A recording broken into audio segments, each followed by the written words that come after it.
மத்தேயு எழுதின சுவிசேஷம் 1ஆம் அதிகாரம் 1வது வசனத்திலிருந்து நாம் பார்க்க போகிறோம். மத்தேயு எழுதின சுவிசேஷம் என்பது ஒரு லெட்டர், ஒரு காஸ்பல். நமக்கு காஸ்பல் அது. ஆக்சுவலாக ஆண்டவர் வந்து மத்தேயு ஒரு லெட்டர் எழுதுறாரு. எழுதும்போது பொதுவாக பார்த்தீங்கன்னு சொன்னால், நீங்களாம் இப்போ இருக்க ஒரு ப்ரோட்டோக்கால் ஒன்று ஃபாலோ பண்ணுவாங்க. அதாவது இப்போ இருக்கவங்க எல்லோரும் ஒரு முறை ஃபாலோ பண்ணுவாங்க. என்னென்னா, ஒரு லெட்டர் எழுதும்போது பார்த்தீங்கன்னு சொன்னால் ஒரு சப்ஜெக்ட்னு ஒன்று போடுவாங்க. அந்த சப்ஜெக்ட்னா என்ன அப்படின்னா, அந்த லெட்டரை முழுசாக படிக்கிறோமோ இல்லையோ, அந்த லெட்டரை படிக்க வைக்கிறதுக்கான மிக முக்கியமான லைன் அது. அந்த லைனை வந்துட்டு படிச்சிட்டோம்னா, அந்த யாருக்கு லெட்டர் எழுதணுமோ அவர் என்ன பண்ணுவார், அந்த மைண்ட் செட்டோட படிப்பார். அதை இதை பேஸ் பண்ணி தான் அந்த லெட்டர் இருக்குது. ரெண்டாவது, அந்த லெட்டரை படிக்கணுமா வேணாமாங்கிறது அந்த லைன் என்ன செஞ்சிடும், டிசைட் பண்ணிடும். ஸோ அந்த சப்ஜெக்ட் வந்து ரொம்ப இம்பார்ட்டண்ட். அந்த லெட்டரை படிக்க வைக்கிறதுக்கான மிக முக்கியமான விஷயம் தான் அந்த சப்ஜெக்ட். அப்போது அந்த மெத்தட் தான் ஆண்டவர் ஃபாலோ பண்ணுறாரு. இந்த மத்தேயு எழுதின காஸ்பலை மொத்தம் எழுதுறதுக்கு, இன்னும் சொல்லப்போனால் புதிய ஏற்பாடு மொத்தத்துக்கும் இதான் சப்ஜெக்ட். மொத்த புதிய ஏற்பாடும் ஆண்டவர் வந்து ஏறக்குறைய ஒரு 430 வருஷம் கழிச்சு எழுதுறாரு. மல்கியாவுக்கு அப்புறம், மல்கியாவில் ஆவியானவர் நிறுத்தினதுக்கப்புறம் மத்தேயு தான் நமக்கு எழுத ஆரம்பிக்கிறார். அப்படி புஸ்தகம் ஒன்று வரும்போது நம்ம கையில் கொடுக்கும்போது இந்த டோட்டல் புக்குக்கும் ஒரு சப்ஜெக்ட் எழுதுறாரு. என்ன எழுதுறாரு, ஆபிரகாமின் குமாரனான தாவீதின் குமாரனாகிய இயேசு கிறிஸ்துவின் வம்ச வரலாறு அப்படின்னு ஒரு சப்ஜெக்டை போட்டுட்டு அதுக்கு பிறகு இந்த புதிய ஏற்பாடு நமக்கு கொடுக்குறாங்க. அப்படின்னா இந்த லைனில் ஏதோ ஒரு மிக முக்கியமான விஷயம் இருக்குது, சப்ஜெக்டில் ஏதோ ஒன்று இருக்குது. பொதுவாக நாம் ரொம்ப கேஷுவலாக விடுறது வந்து இந்த லைனை தான். நம்ம ரொம்ப சர்வசாதாரணமாக படிச்சுட்டு போயிடுவோம், ஓகே ரைட் அப்படின்னு சொல்லிட்டு. ஆனால் இல்லை, இதுக்குள்ளே ஒரு மிக முக்கியமான ஒரு விஷயம் இருக்குது. அதை தான் நாம் இன்றைக்கி பார்க்க போகிறோம். இப்போ இந்த இயேசு கிறிஸ்துவுக்கு நீங்கள் பார்த்தீங்கன்னு சொன்னால் கீழே அப்புறம் திருப்பி ஆஸ் யூஷுவல் ஆரம்பிக்குது. ஆபிரகாம் ஈசாக்கை பெற்றான், ஈசாக்கு யாக்கோபை பெற்றான், யாக்கோபு யூதாவையும் அவன் குமாரர்களையும் பெற்றான், இப்படி வந்துகிட்டே இருக்குது. இந்த 42 தலைமுறைகள்கிட்ட அங்கே இருக்குது. அதுக்கப்புறம் டோட்டல் பைபிளும் இருக்குது. இவ்வளோ பேர் பைபிளில் இருக்கும்போது இந்த 3 பேரை மட்டும் அந்த இடத்துல கொண்டு வருவதற்கு என்ன காரணம்? ஆபிரகாம், தாவீது, இயேசு கிறிஸ்து. ஆபிரகாமுக்கு அப்புறம் ஈசாக்கு, யாக்கோபெல்லாம் இருக்காங்க.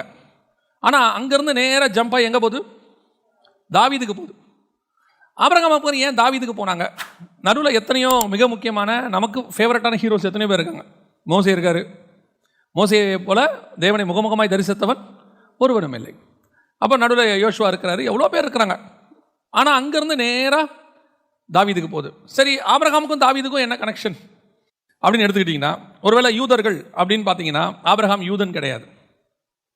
ஆபிரகாம் யூதன் கிடையாது. சரி, இஸ்ரவேலன்னு எடுத்துக்கிட்டிங்கன்னா ஆபிரகாம் இஸ்ரவேலன் கிடையாது. ஆபிரகாம் எபிரேயன். இஸ்ரவேலுங்கிறது வந்து ஏறக்குறைய ஆபிரகாமுக்கு அப்புறம் 3வது தலைமுறை தான் இஸ்ரவேல். ஆபிரகாமுடைய பையன் ஈசாக்கு, ஈசாக்குடைய பையன் யாக்கோபு, யாக்கோபு தான் இஸ்ரவேல். யூதான்னு எடுத்துக்கிட்டிங்கன்னா யாக்கோபுடைய 4வது பையன் தான் யூதா. அப்போ தான் யூதர்கள். அப்போது யூதர்களும் இஸ்ரவேலர்களும் ஆபிரகாமுக்கு அப்புறம் 3வது 4வது தலைமுறை. சரி, அப்போ ஆபிரகாமுக்கும் தாவீதுக்கும் என்ன சம்பந்தம்? சரி, 2 பேரும் ஒரே ஊரான்னு கேட்டிங்கன்னு சொன்னால், ஆபிரகாம் சினையார் தேசம், கல்தேயர் பட்டணம், ஆதியாகமம் 11:31 இருக்குது. தாவீது பிறந்து வளர்ந்தது எல்லாமே கானான் தேசம். என்ன விஷயத்தில் இவங்க 3 பேரும் இணைகிறாங்க, எந்த இடத்துல இவங்க கொண்டு வராங்க அப்படின்னு கொண்டு வந்தீங்கன்னா, இவங்க 3 பேரும் பைபிளில் ஒரு மிக முக்கியமான மையப்புள்ளியில் வந்து இணைவாங்க. இந்த 3 பேருமே ஒரே ஒரு விஷயத்தில் மட்டும்தான் ஒன்றா இணைவாங்க. எந்த விஷயம் அப்படின்னு எடுத்துக்கிட்டிங்கன்னா, மெல்கிசேதேக்கு அப்படிங்கிற இடத்துல இணைவாங்க.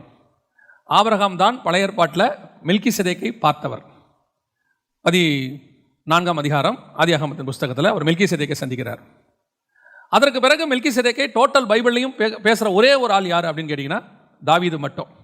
110ஆம் சங்கீதத்தில் நீர் மெல்கிசேதேக்கின் முறைமையின்படி நித்திய ஆசாரியராக இருக்கிறீர் அப்படின்னு. அதற்கு பிறகு மெல்கிசேதேக்கை குறித்து பேசக்கூடிய ஒரே ஒரு ஆள் யாருன்னா இயேசு கிறிஸ்து மட்டும். எபிரேயருக்கு எழுதின நிருபம் 7ஆம் அதிகாரத்தில் இவர் மெல்கிசேதேக்கின் முறைமையின்படி ஆசாரியராக இருக்கிறார் அப்படின்னு வருது. ஸோ மற்றபடி இவங்க 3 பேருமே ஒரே புள்ளியில் வேறு எதுலையுமே இணைய மாட்டாங்க. எல்லாருமே இணைவாங்க. அதுக்கப்புறம் நீங்கள் வேறு எதை எடுத்தாலும் ஈசாக்கும் வருவார், யாக்கோபும் வருவார், யோசுவா வருவார், மோசே வருவார், எதில் வேணாலும் வருவாங்க. இவங்க 3 பேரும் ஒரு புள்ளியில் இணைவாங்க அப்படின்னு கேட்டிங்கன்னா ஒரு டாட் எங்கே கொண்டு வருவீங்க அப்படின்னா மெல்கிசேதேக்குங்கிற முறையில் மட்டும்தான் இணைவாங்க. ஸோ இந்த 3 பேரும், மெல்கிசேதேக்குன்னா உங்களுக்கு நல்லாவே தெரியும்னு நினைக்கிறேன். மெல்கிசேதேக்கு என்பது ஒரு ஆசாரிய முறைமை. நான் சொல்கிறது புரியுதா? மெல்கிசேதேக்கு என்பது ஒரு ஆசாரிய முறைமை. இந்த மெல்கிசேதேக்கு ஆசாரிய முறைமை பற்றி நான் உங்களுக்கு பின்னாடி சொல்லிக்கிட்டே வரேன். ஸோ இந்த மெல்கிசேதேக்கு அப்படிங்கிறதான ஒரு சிஸ்டமில் தான் வந்து இணைகிறாங்க. மெல்கிசேதேக்குங்கிறதான சிஸ்டம் என்ன, அது எதை பற்றி சொல்லுது அப்படின்னு சொன்னோம்னா, நீங்கள் அந்த அதிகாரத்தை நோட் பண்ணி வச்சுக்கோங்க. நீங்கள் வாழ்நாளெல்லாம் தியானிக்க வேண்டிய அதிகாரம் அது. உங்கள் லைஃப் லாங் எவ்வளோ பைபிள் படித்தாலும் கண்டிப்பாக தியானிக்க வேண்டிய ஒரு அதிகாரம் வந்து 7ஆம் அதிகாரம் எபிரேயருக்கு எழுதின நிருபம் 7ஆம் அதிகாரத்தை நீங்கள் மறக்காமல் என்ன செய்யணும், கண்டிப்பாக தியானிக்கணும். அதிலும் குறிப்பாக இன்றைக்கி நம்ம பார்க்க போகிறது 1, 2, 3 வசனங்களில் குறிப்பாக 2வது வசனம். இவனுக்கு ஆபிரகாம் எல்லாவற்றிலும் தசமபாகம் கொடுத்தான். இவனுடைய முதற் பேராகிய மெல்கிசேதேக்கு என்பதற்கு நீதியின் ராஜா என்றும் பின்பு சாலேமின் ராஜா என்பதற்கு சமாதானத்தின் ராஜா என்று அர்த்தமாம். நல்லா கவனிச்சுக்கொள்ளுங்க. பைபிளை பொறுத்த வரைக்கும் பழைய ஏற்பாட்டில் ஆசாரியத்துவம் என்பது ஆரோனின் முறைமை ஒரு ஆசாரியத்துவம் இருக்குது. அது பின்னாடி இந்த 7ஆம் அதிகாரத்திலே வருகிறது. நீங்கள் அப்புறமா 7ஆம் அதிகாரத்தை தியானிச்சுக்கோங்க. இந்த ஆசாரியத்துவமும் ராஜ்யபாரமும் தனித்தனியாக தான் இருக்கும். ஆசாரியத்துவமும் ராஜ்யபாரமும் ஒன்றாக இணைய கூடாது. பழைய ஏற்பாட்டில் இணைஞ்சா கர்த்தரை அடிப்பார். உங்களுக்கு தெரியும் நான் நினைக்கிறேன். ஒரு ராஜா போய் ஆசாரியத்துவத்தில் அவன் ஆசாரிப்பு கூடாரத்துக்குள்ளே போகிறான். அவனுடைய நெத்தியில் என்ன வந்துடுது? குஷ்டம் வந்துடுது. இது மட்டும்தான் நமக்கு தெரியும். இன்னொரு ராஜாவும் அடி வாங்குவான். யார் தெரியுமா? இன்னொரு ராஜா பலி செலுத்துவான், சவுல். அவன் பலி செலுத்தின உடனே அவனுடைய ராஜ்யபாரம் அன்னையோடு அவனை விட்டு போச்சுன்னு வசனம் சொல்லும். இன்றோடு கூட கர்த்தர் உன் ராஜ்யபாரத்தை எடுத்து விட்டார் அப்படின்னு. அப்போது ஆசாரியத்துவமும் ராஜ்யபாரமும் தனித்தனியாகத்தான் இருக்கணும். இது கர்த்தருடைய திட்டம். ஆசாரியன் வேறு, ராஜா வேறு. ஆனால் உலகத்தை உண்டாக்கும் போது தேவனுடைய திட்டம் அது அல்ல. உலகத்தை உண்டாக்கும் போது தேவனுடைய திட்டம் மெல்கிசேதேக்கின் முறைமை தான். ராஜாவும் ஆசாரியரமாய் தான் இருக்கிறபடி கர்த்தர் உண்டாக்கினார். ஏன்னா அதுதான் பரலோகத்தினுடைய திட்டம். பரலோகத்தில் இருக்கிற தேவன் எப்படி இருக்கிறார் அப்படின்னு நீங்கள் பார்த்தோம்னா, உங்களுக்கு ஒரு உதாரணத்துக்கு சொல்கிறேன். வெளிப்படுத்தின விசேஷம் 22ஆம் அதிகாரம் 1-2 வசனங்களை வாசிங்க பார்ப்போம். தேவனும் ஆட்டுக்குட்டியானவரும் இருக்கிற சிங்காசனத்திலிருந்து. அப்போ சிங்காசனத்தில் இருக்கிற தேவன் எப்படி இருக்கிறாரு? ஆட்டுக்குட்டியா இருக்கிறாரு. ஆட்டுக்குட்டி எதுக்கு அடையாளம்? பலிக்கு அடையாளம். இதோ உலகத்தின் பாவத்தை சுமந்து தீர்க்கிற தேவ ஆட்டுக்குட்டி. ஆட்டுக்குட்டிங்கிறதே பலிக்காக வந்தது தான். பலிக்கு தான் ஆண்டவர் நிர்ணயிச்சார். அப்போ சிங்காசனத்தில் உட்கார்ந்துருக்கிறவர் எப்படி இருக்கிறாரு? தேவனும் ஆட்டுக்குட்டியும் ஆனவர். அப்போ ஆசாரியத்துவமும் ராஜ்யபாரமும் கலந்தது தான் பரலோகத்தினுடைய ராஜ்யபாரம். இன்னும் சொல்ல போனால் கர்த்தரை ஆராதிக்கிறவர்கள் எங்கே இருக்கிறாங்க? பரலோகத்தில் இருக்கிறாங்களா இல்லையா? கேருபீன்கள் செராபீன்கள் என்ன செய்கிறாங்க? அவரை இரவும் பகலும் ஆராதிக்கிறார்கள். ஸோ இப்போ தேவனும் எப்படிப்பட்டவராக இருக்கிறார்? ஆசாரியத்துவமும் ராஜ்யபாரமும் உடையவராக இருக்கிறார். இது ஒரு கான்செப்ட் தான் வச்சுருக்கோம். மெல்கிசேதேக்குக்கு நிறைய விஷயம் இருக்குது. நம்ம எடுக்கிறது இன்றைக்கி அதை பற்றி தான். ஸோ இப்போ ஆதாமை படைக்கும் போது தேவ சாயலாகவும் தேவ ரூபத்தின்படியையும் படைத்தார். இப்போ ஆதாமுக்கு கொடுக்கப்படுகிற பொறுப்பு என்ன அப்படின்னு கேட்டிங்கன்னா, நீங்கள் பூமியை கீழ்ப்படுத்தி அதை ஆண்டு கொள்ளுங்கள். 1:28 ஆதியாகமத்தின் புஸ்தகம். ஆண்டு கொள்ளுங்கள். சரியா, இந்த வேலை முடிஞ்சிருச்சு. ஆதாமுக்கு ஆண்டு கொள்ளுங்கள்னு சொல்லிட்டு ஆதாமுக்கு கர்த்தர் கொடுக்குற அடுத்த முக்கியமான வேலை என்ன அப்படின்னு சொல்லி நீங்கள் பார்த்தீங்கன்னு சொன்னால், ஆதியாகமத்தின் புஸ்தகம் 2ஆம் அதிகாரத்தில் அவனை பார்த்து கர்த்தர் சொல்கிறதான மிக முக்கியமான ஒரு விஷயம் 15வது வசனம். தேவனாகிய கர்த்தர் அழைத்து கொண்டு வந்து அதை பண்படுத்தவும் காக்கவும் வைத்தார். அங்கேயும் என்ன இருக்கு? ஆளுகையும் தோட்டத்தை பாதுகாக்கிற பொறுப்பும் ரெண்டும் அவங்க கையில் இருக்கு. வெறும் பூமியை ஆளுகை செய்வது மட்டும் ஆதாமுடைய வேலை அல்ல, தோட்டத்தை பாதுகாக்கிறதும் அவனுடைய வேலை. தோட்டத்துக்குள்ள யார் இருக்கா? ஒரு டைப் ஆஃப் மிருகங்கள் உள்ள இருக்கு, நாட்டு மிருகங்கள் இருக்கு. தோட்டத்துக்குள்ள ஏவாள் இருக்கிறாங்க, சபை இருக்கு. அந்த சபையை பாதுகாக்க வேண்டிய பொறுப்பும் யாருக்கு இருக்கு? ஆதாமுக்கு இருக்கு. அப்போ பூமியை ஆளுகிற பொறுப்பும் இருக்கு, சபையை காவல் காக்கிற பொறுப்பும் இருக்கு. ரெண்டும் சேர்றதுக்கு பேர் தான் மெல்கிசேதேக்கின் முறைமை. இப்போ புரியுதா? ஆசாரியத்துவமும் ராஜ்யபாரமும். இதில் அவர் ஒரு பொறுப்பை தப்பாக விட்டுட்டார். எந்த பொறுப்பை விட்டுட்டாரு? தோட்டத்தை காவல் காக்கிற பொறுப்பை தப்பாக விட்டுட்டார். எப்படி சொல்கிறீங்க அப்படின்னு கேட்டிங்கன்னா, தோட்டத்துக்குள்ளே வந்த பாம்பு நாட்டு மிருகமா காட்டு மிருகமான்னு கேட்டால், சர்ப்பமானது சகல காட்டு மிருகங்களை பார்க்கிலும் தந்திரம் உள்ளதாக இருந்தது அப்படின்னு இருக்கு. காட்டு மிருகம்னா தோட்டத்துக்கு வெளியே இருக்கிறதுக்கு பேர் காட்டு மிருகம், தோட்டத்துக்கு உள்ளே இருக்கிறதுக்கு பேர் நாட்டு மிருகம். அப்போது தோட்டத்தை காவல் காக்க கர்த்தர் வைக்கும்போது வெளியே இருக்கக்கூடியதான அந்த பாம்பானது உள்ளே வருக விட்டுட்டார், ஒழுங்காக காவல் காக்கலை. அப்போ ஆசாரியத்துவத்தை ஒழுங்காக இவர் செய்யாததுனால ராஜ்யபாரம் இவர் கையை விட்டு போய்விட்டது. இவருடைய ஆளுகை யாருக்கிட்ட போயிருச்சு? பிசாசுக்கிட்ட போயிருச்சு. இப்போ பிசாசுக்கிட்ட ராஜ்யபாரமும் ஆளுகையும் ஒன்றா எங்கே போயிருச்சு? பிசாசு போயிருச்சு. அதனால தான் பிசாசு தேவன் உண்டாக்கின மனுஷனை வைத்து தன்னை ஆராதிக்க வச்சிருக்கிறான். இப்போ மனுஷன் யார் ஆராதிக்கிறான்? பிசாசு ஆராதிக்கிறான். ஆனால் பூமியினுடைய அதிகாரம் முழுக்க யார் கையில் இருக்கு? இருந்துச்சு, பிசாசு கையில் இருந்துச்சு. அதனால தான் இயேசுவை பார்த்து சொல்ற, உலகத்தின் அதிகாரங்களும் ராஜ்யங்களும் அதன் மகிமைகளும் எனக்கு கொடுக்கப்பட்டிருக்கிறது. அப்போ ஆசாரியத்துவமும் ராஜ்யபாரமும் யார் கையில் போயிருச்சு? பிசாசு கையில் போயிருச்சு. அப்படி போகும்போது அவன் தனக்கு ஒரு ஹெட் குவார்ட்டர்ஸை உருவாக்குறான். ஏன்னா இப்போ ரெண்டும் அவன் கைக்கு வந்துருச்சு. அதுதான் பாபேலுக்கு கொடுக்குறான்.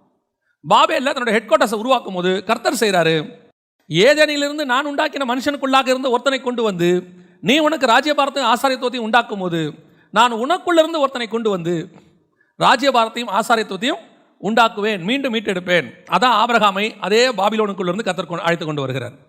கல்தேயர் பட்டணம் சினையார் தேசம் என்பது பாபிலோனை குறிக்கிறதான வார்த்தை. 11ஆம் அதிகாரம் 31ஆம் வசனத்தில் என்ன ஆச்சரியம்னா, 11ஆம் அதிகாரம் 1வது வசனத்தில் அவன் ராஜ்யபாரத்தையும் ஆசாரியத்துவத்துக்கு ஹெட் குவார்ட்டர்ஸ் கட்டுறான். இவர் அதே 11ஆம் அதிகாரம் 31வது வசனத்தில் தனக்குரிய ராஜ்யபாரத்தை கொண்டு வரதுக்கு ஆசாரியத்துவத்தை கொண்டு வரதுக்கு ஒருத்தனை அதே பாபிலோனுக்குள்ள வெளியே கூட்டிட்டு வர்றார். அல்லேலூயா. கர்த்தர் ஏதேனில் இருந்த ஒருத்தனை வெளியே கூட்டிட்டு போய் பிசாசு தனக்கு ராஜ்யபாரத்தை உண்டாக்கினான், ஆசாரியத்துவத்தை உண்டாக்கினான். இப்போ அவன் உண்டாக்கின ஹெட் குவார்ட்டர்ஸ்ல இருந்து தனக்கு ஒருத்தனை கர்த்தர் கொண்டு வந்து ராஜ்யபாரத்தையும் ஆசாரியத்தையும் உண்டாக்குறார். இப்போதான் ஆண்டவர் ஆபிரகாமை கொண்டு வருகிறார். ஸோ இப்போதான் ஆபிரகாம் உள்ள வரார்.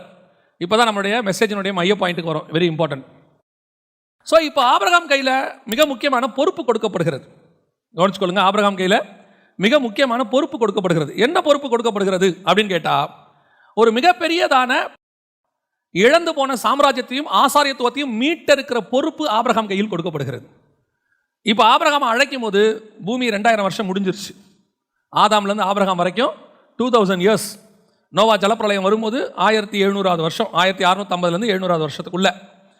அடுத்து ஆபிரகாம் ஒரு 200 வருஷத்துக்கு பிறகு ஆபிரகாம் வராரு. ஏறக்குறைய 2000 வருஷம் முடிஞ்சிருச்சு. ஸோ முதல் 2000 வருஷம் பிசாசுடைய கண்ட்ரோலில் பூமி இருந்திருக்கு. இப்போ ஆசாரியத்துவத்தையும் ராஜ்யபாரத்தையும் மீட்டெடுப்பதற்கு கர்த்தர் ஆபிரகாமை அழைக்கிறார். ஆபிரகாமை கொண்டு வரும்போது மிகப்பெரியதான ஹெவன்லி பிளான், பரலோக ராஜ்யத்தினுடைய திட்டம் ஆபிரகாம் மேலே வைக்கப்பட்டிருக்கிறது. ஆனால் கொடுக்கப்படுகிற அழைப்பு சாதாரணமான ஒரு அழைப்பு. நீ புறப்பட்டு நான் காண்பிக்கும் தேசத்துக்கு போ. இவ்வளோதான் விஷயம். இந்த அழைப்பை பார்த்தீங்கன்னா ரொம்ப சர்வசாதாரணமான ஒரு அழைப்பு. நான் காண்பிக்கும் தேசத்துக்கு நீ போ. இப்போ நம்ம சாதாரணம் சொல்கிறோம், ஆனால் அது உண்மையில ஒரு கடினமான ஒரு விஷயம். மனைவி கூட்டுட்டு முன்ன பின்ன தெரியாத ஊருக்கு ஒரு 3 நாட்டை தள்ளி போனோம். ஈராக்லேருந்து இஸ்ரேலுக்கு வரணும். அவர் பாபிலோன்லேருந்து கானானுக்கு வரணும்னா ஈராக்லேருந்து இஸ்ரேலுக்கு அவர் வரணும். நடுவில் சிரியா இருக்குது, அரேபியா இருக்குது, நிறையா இருக்குது, லெபனான் இருக்குது, எல்லாம் கிராஸ் பண்ணி அவர் வரணும். ஸோ இப்போ ஆபிரகாம் மேலே ஹெவன்லி பிளான் ஒன்று இருக்குது. மகா பெரிய திட்டம், 2000 வருஷத்தினுடைய திட்டம், மீட்பின் திட்டம். அந்த மீட்பின் திட்டத்தை வாங்கிக்கிட்டு ஆபிரகாம் புறப்படுறாரு. ஆனால் அவருக்கு தெரியாது தம் மேலே இப்படி ஒரு மகா பெரிய பிளான் இருக்குன்னு தெரியாது. இங்கே இருக்கிற நம்ம அத்தனை பேருமே அப்படிப்பட்ட அழைப்பிலே அழைக்கப்பட்டவர்கள் தான். இங்கே இருக்கிற யாருமே சும்மா கர்த்தர் கூப்பிடவே இல்லை. ஒரு மகா பெரிய ஹெவன்லி பிளானை மேலே வச்சுக்கிட்டு கூப்பிடும் போது சும்மா கூப்பிட்டாரு. என் கூட வா, உன் தகப்பன் வீட்டை விட்டுட்டு வா, உன் படிப்பை விட்டுட்டு வா, உன்னுடைய எல்லாத்தையும் விட்டுட்டு என் பின்பற்றி வா. இப்படி கூப்பிடும் போது அந்த அழைப்பு நமக்கு சாதாரணமாக இருக்கிறது. ஆனால் அந்த அழைப்புக்கு பின்னாடி இருக்கிற ஹெவன்லி பிளான் தெரியணும். இந்த பிளான் யாருக்கு தெரியல? ஆபிரகாமுக்கு தெரியல. இப்போ இந்த பிளான் உங்க மேல இருக்குன்னு தெரிஞ்சிட்டாலே உங்களுக்கு அகைன்ஸ்டா பிசாசினுடைய அடுத்த டார்கெட் தொடங்கிடும். கர்த்தர் ஆபிரகாமை அழைச்சிட்டாருன்னு தெரிஞ்சிருச்சு. புரியுதா உங்களுக்கு? கர்த்தர் ஆபிரகாமை அழைச்சிட்டாருன்னு தெரிஞ்சிருச்சு. இப்போ பிசாசுடைய டார்கெட் யார் மேல இருக்குது? ஆபிரகாம் மேல இருக்கு. இப்போ ஆபிரகாமை அழைத்து கர்த்தர் கானான் தேசத்துக்கு போக சொல்லிட்டாரு. கானான் தேசத்துக்கு போகும்போது பிசாசு மகா பெரியதான ஒரு பிளான் ஒன்று செய்கிறான். அந்த பிளானுக்கு கூட பிசாசு வெயிட் பண்ணுறான். அந்த இடத்துல நான் ஆபிரகாம் செஞ்ச ஒரு சின்ன மிஸ்டேக். நான் இப்போ இதை சொல்கிறதுக்கெல்லாம் காரணம் என்னென்னா, அந்த 3வது பேர் இருக்குல்ல, இயேசு கிறிஸ்துன்னு. முதல் பேர் ஆபிரகாம், 2வது பேர் தாவீது, 3வது பேர் இயேசு கிறிஸ்து. ஆபிரகாமும் அவன் சந்ததியும், தாவீதும் அவன் சந்ததியும், இயேசு கிறிஸ்துவும் அவர் சந்ததியும். ஆபிரகாமுடைய சந்ததி எங்க மிஸ் பண்ணாங்க? ஏன் கர்த்தர் தாவீதை செலக்ட் பண்ணார்? தாவீதின் சந்ததி எங்க மிஸ் பண்ணாங்க? ஏன் இயேசு கிறிஸ்து வந்தார்? இப்போ இயேசு கிறிஸ்துவின் சந்ததி நீங்களும் நானும் எங்க மிஸ் பண்றோம் அப்படிங்கிறதா முக்கியம். ஆபிரகாமின் சந்ததி மிஸ் பண்ணதுடைய விளைவு அதுக்கு பிறகு அது எங்க தான் போச்சு? தாவீது வரைக்கும் வெயிட் பண்ண வேண்டியிருந்தது. தாவீதின் சந்ததி மிஸ் பண்ணதுடைய விளைவு எங்க வெயிட் பண்ண வேண்டியிருந்தது? இயேசு கிறிஸ்து வரைக்கும். இப்போ நாம இயேசு கிறிஸ்துடைய சந்ததி. ஸோ இவங்க பண்ண எதையுமே நீங்களும் நானும் பண்ண கூடாது. அதுதான் இன்னைக்கு மெசேஜோடைய மையமே. இப்போ ஆபிரகாம் மேல ஒரு ஹெவன்லி பிளான் இருக்கு. 2000 வருஷத்துக்கு முன்னாடி இழக்கப்பட்ட ஹெவன்லி கிங்டம், ராஜ்ய பாரத்தினுடைய ஒரு பகுதி, பரலோக ராஜ்யத்தினுடைய ஒரு பகுதி பிசாசு கையில் கொடுக்கப்பட்டு விட்டது. அதனால தான் இயேசு வரும்போது எப்படி ஜெபம் பண்ணுவாரு? ராஜ்யம், வல்லமை, மகிமை என்றென்றைக்கும் உம்முடையவைகளே. ஆனால் பரலோக ராஜ்யம் இல்லை, இப்போ பூமியில். புரியுதா உங்களுக்கு? உம்முடைய சித்தம் பரலோகத்தில் செய்யப்படுவது போல பூமியிலும் செய்யப்படுவது ஆக. ஆனால் செய்யப்படலை, இல்லை, அன்னைக்கு இல்லை. ஆனால் அதே இயேசு ஊழியத்தை முடிக்கும் போது என்ன ஜெபம் பண்றாரு? பரலோக ராஜ்யம் இப்பொழுது உங்களிடத்தில் வந்திருக்கிறது. வரும்போது இல்லை, அவர் போகும்போது வந்துருச்சு. அப்போ இயேசு வந்து அதை மீட்டு எடுத்துட்டாருன்னு அர்த்தம். புரியுதா உங்களுக்கு? அப்போ ஆபிரகாம் மூலமாக கொடுக்கப்பட்டதான இந்த மகா பெரிய பிளான், மீட்பின் பிளான், இதை சுமந்துக்கிட்டு கானானுக்கு வரார் ஆபிரகாம். வரும்போது இப்போ பிசாசு ஒரு சோதனை, கானானில் ஒரு பஞ்சம் வந்த உடனே ஆபிரகாம் எங்கே போகிறாரு? எகிப்துக்கு போகிறார். அதுதான் அவர் பண்ணதான ஒரு மிஸ்டேக். என்ன மிஸ்டேக்? அவர் எகிப்துக்கு போயிருக்க கூடாது. ஏன்னு சொன்னால், அதே ஆதியாகமத்தின் புஸ்தகத்தில் 26ஆம் அதிகாரத்தில் 1வது வசனம் 2வது வசனம் வாசிங்க.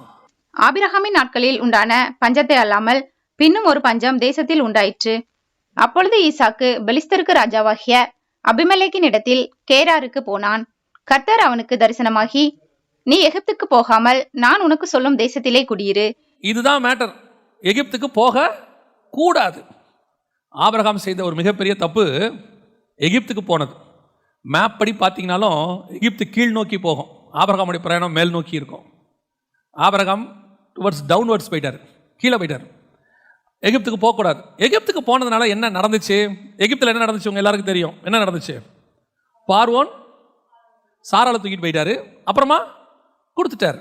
அவ்வளோதான் நமக்கு தெரியும். இவரும் சாராளை கூட்டிகிட்டு வந்துட்டார். ஆனால் பிளான் அதில்லை. அவன் சாராளை கூட்டிகிட்டு போனது மட்டும் இல்லை, திருப்பி கொடுக்கும்போது ஆகாரையும் சேர்த்து கொடுத்துட்டான். புரியுதா? வாசிங்க 12ஆம் அதிகாரம் 16வது வசனம், 12-16 வாசிங்க. அவள் நிமித்தம் அவன் ஆபிராமுக்கு தயை பாராட்டினான். அவனுக்கு ஆடு மாடுகளும் கழுதைகளும் வேலைக்காரிகளும் கோழிகை கழுதைகளும் ஒட்டகங்களும் கிடைத்தது. இதுதான் பிசாசினுடைய மாஸ்டர் பிளான். நமக்கு வரக்கூடிய குறைவுகள், பிரச்சனைகள், போராட்டங்கள் எல்லாம் இருக்கும்போது நம்ம பல நேரத்தில் ஹெவன்லி பிளானை மறந்துட்டு நம்முடைய மாம்சத்தை உள்ள நுழைப்போம். இந்த பஞ்சத்தில் இங்கே குடியிருக்கிறதுக்கு பதிலாக பேசாமல் எங்கே போயிடலாம்? நாம் எகிப்துக்கு போயிடலாமே. இந்த போராட்டத்தில் நம்ம ஏன் இங்கே இருக்கணும்? கர்த்தர் எனக்கு ஒரு ஹெவன்லி பிளான் வச்சிருக்கும் போது நான் அதை பற்றி யோசிக்காமல் அந்த நேரத்துக்கு யோசிக்கிறேன் பாருங்க. அந்த சிச்சுவேஷனை நான் கிராஸ் பண்ணுறதுக்கு என்ன பண்ணணும், நான் எங்கே போனால் கொஞ்சம் இப்போ வசதி வாய்ப்பு இருக்கும், இப்போ இருக்க சிச்சுவேஷனை கிராஸ் பண்ணுறதுக்கு நான் எங்கே இருந்தால் நல்லா இருக்கும்னு நான் யோசிக்கிறேன் பாருங்க. இதுதான் நான் பிசாசுக்கு கொடுக்குறதான இடம். இதை யூஸ் பண்ணி பிசாசு என்ன பண்ணுறான்? பார்வோன் வழியாக மிகப்பெரியதான மாஸ்டர் பிளான். அந்த தேசத்தில் தானே அவன் நல்ல விதைகளை விதைக்கும் போது, ஊழியக்காரர்கள் உறங்கும் போது பிசாசு என்ன பண்ணானா? களைகளை கொண்டு வந்து விதைத்து விட்டு போனான். பிசாசு நல்ல விதைகளை அழிக்க மாட்டான், களைகளை தான் விதைப்பான். எஜமானர்கள் தூங்கும்போது என்ன செய்ய மாட்டான்? நல்ல விதைகளை விதைச்சு நாசம் பண்ண மாட்டான். ஏன்னா அந்த பர்மிஷன் யாருக்கு கிடையாது? பிசாசு கிடையாது. ஆனால் அவனால் ஒன்றும் செய்ய முடியும், உங்கள் பிளானுக்கு நடுவில் அவனுடைய பிளானை நுழைக்க முடியும். உங்கள் ஆவியினுடைய பிளானுக்கு நேராக மாம்சத்தின் பிளானை நுழைக்க முடியும். பல நேரங்களில் இதுதான் நாம் எடுக்கிறதான மிக முக்கியமான பிசாசுக்கு கொடுக்குற வாய்ப்பு. எத்தனையோ சிச்சுவேஷன்ஸில் நாம் என்ன பண்ணுறோம்? அது போராட்டமாக பிரச்சனையாக கூட கிடையாது.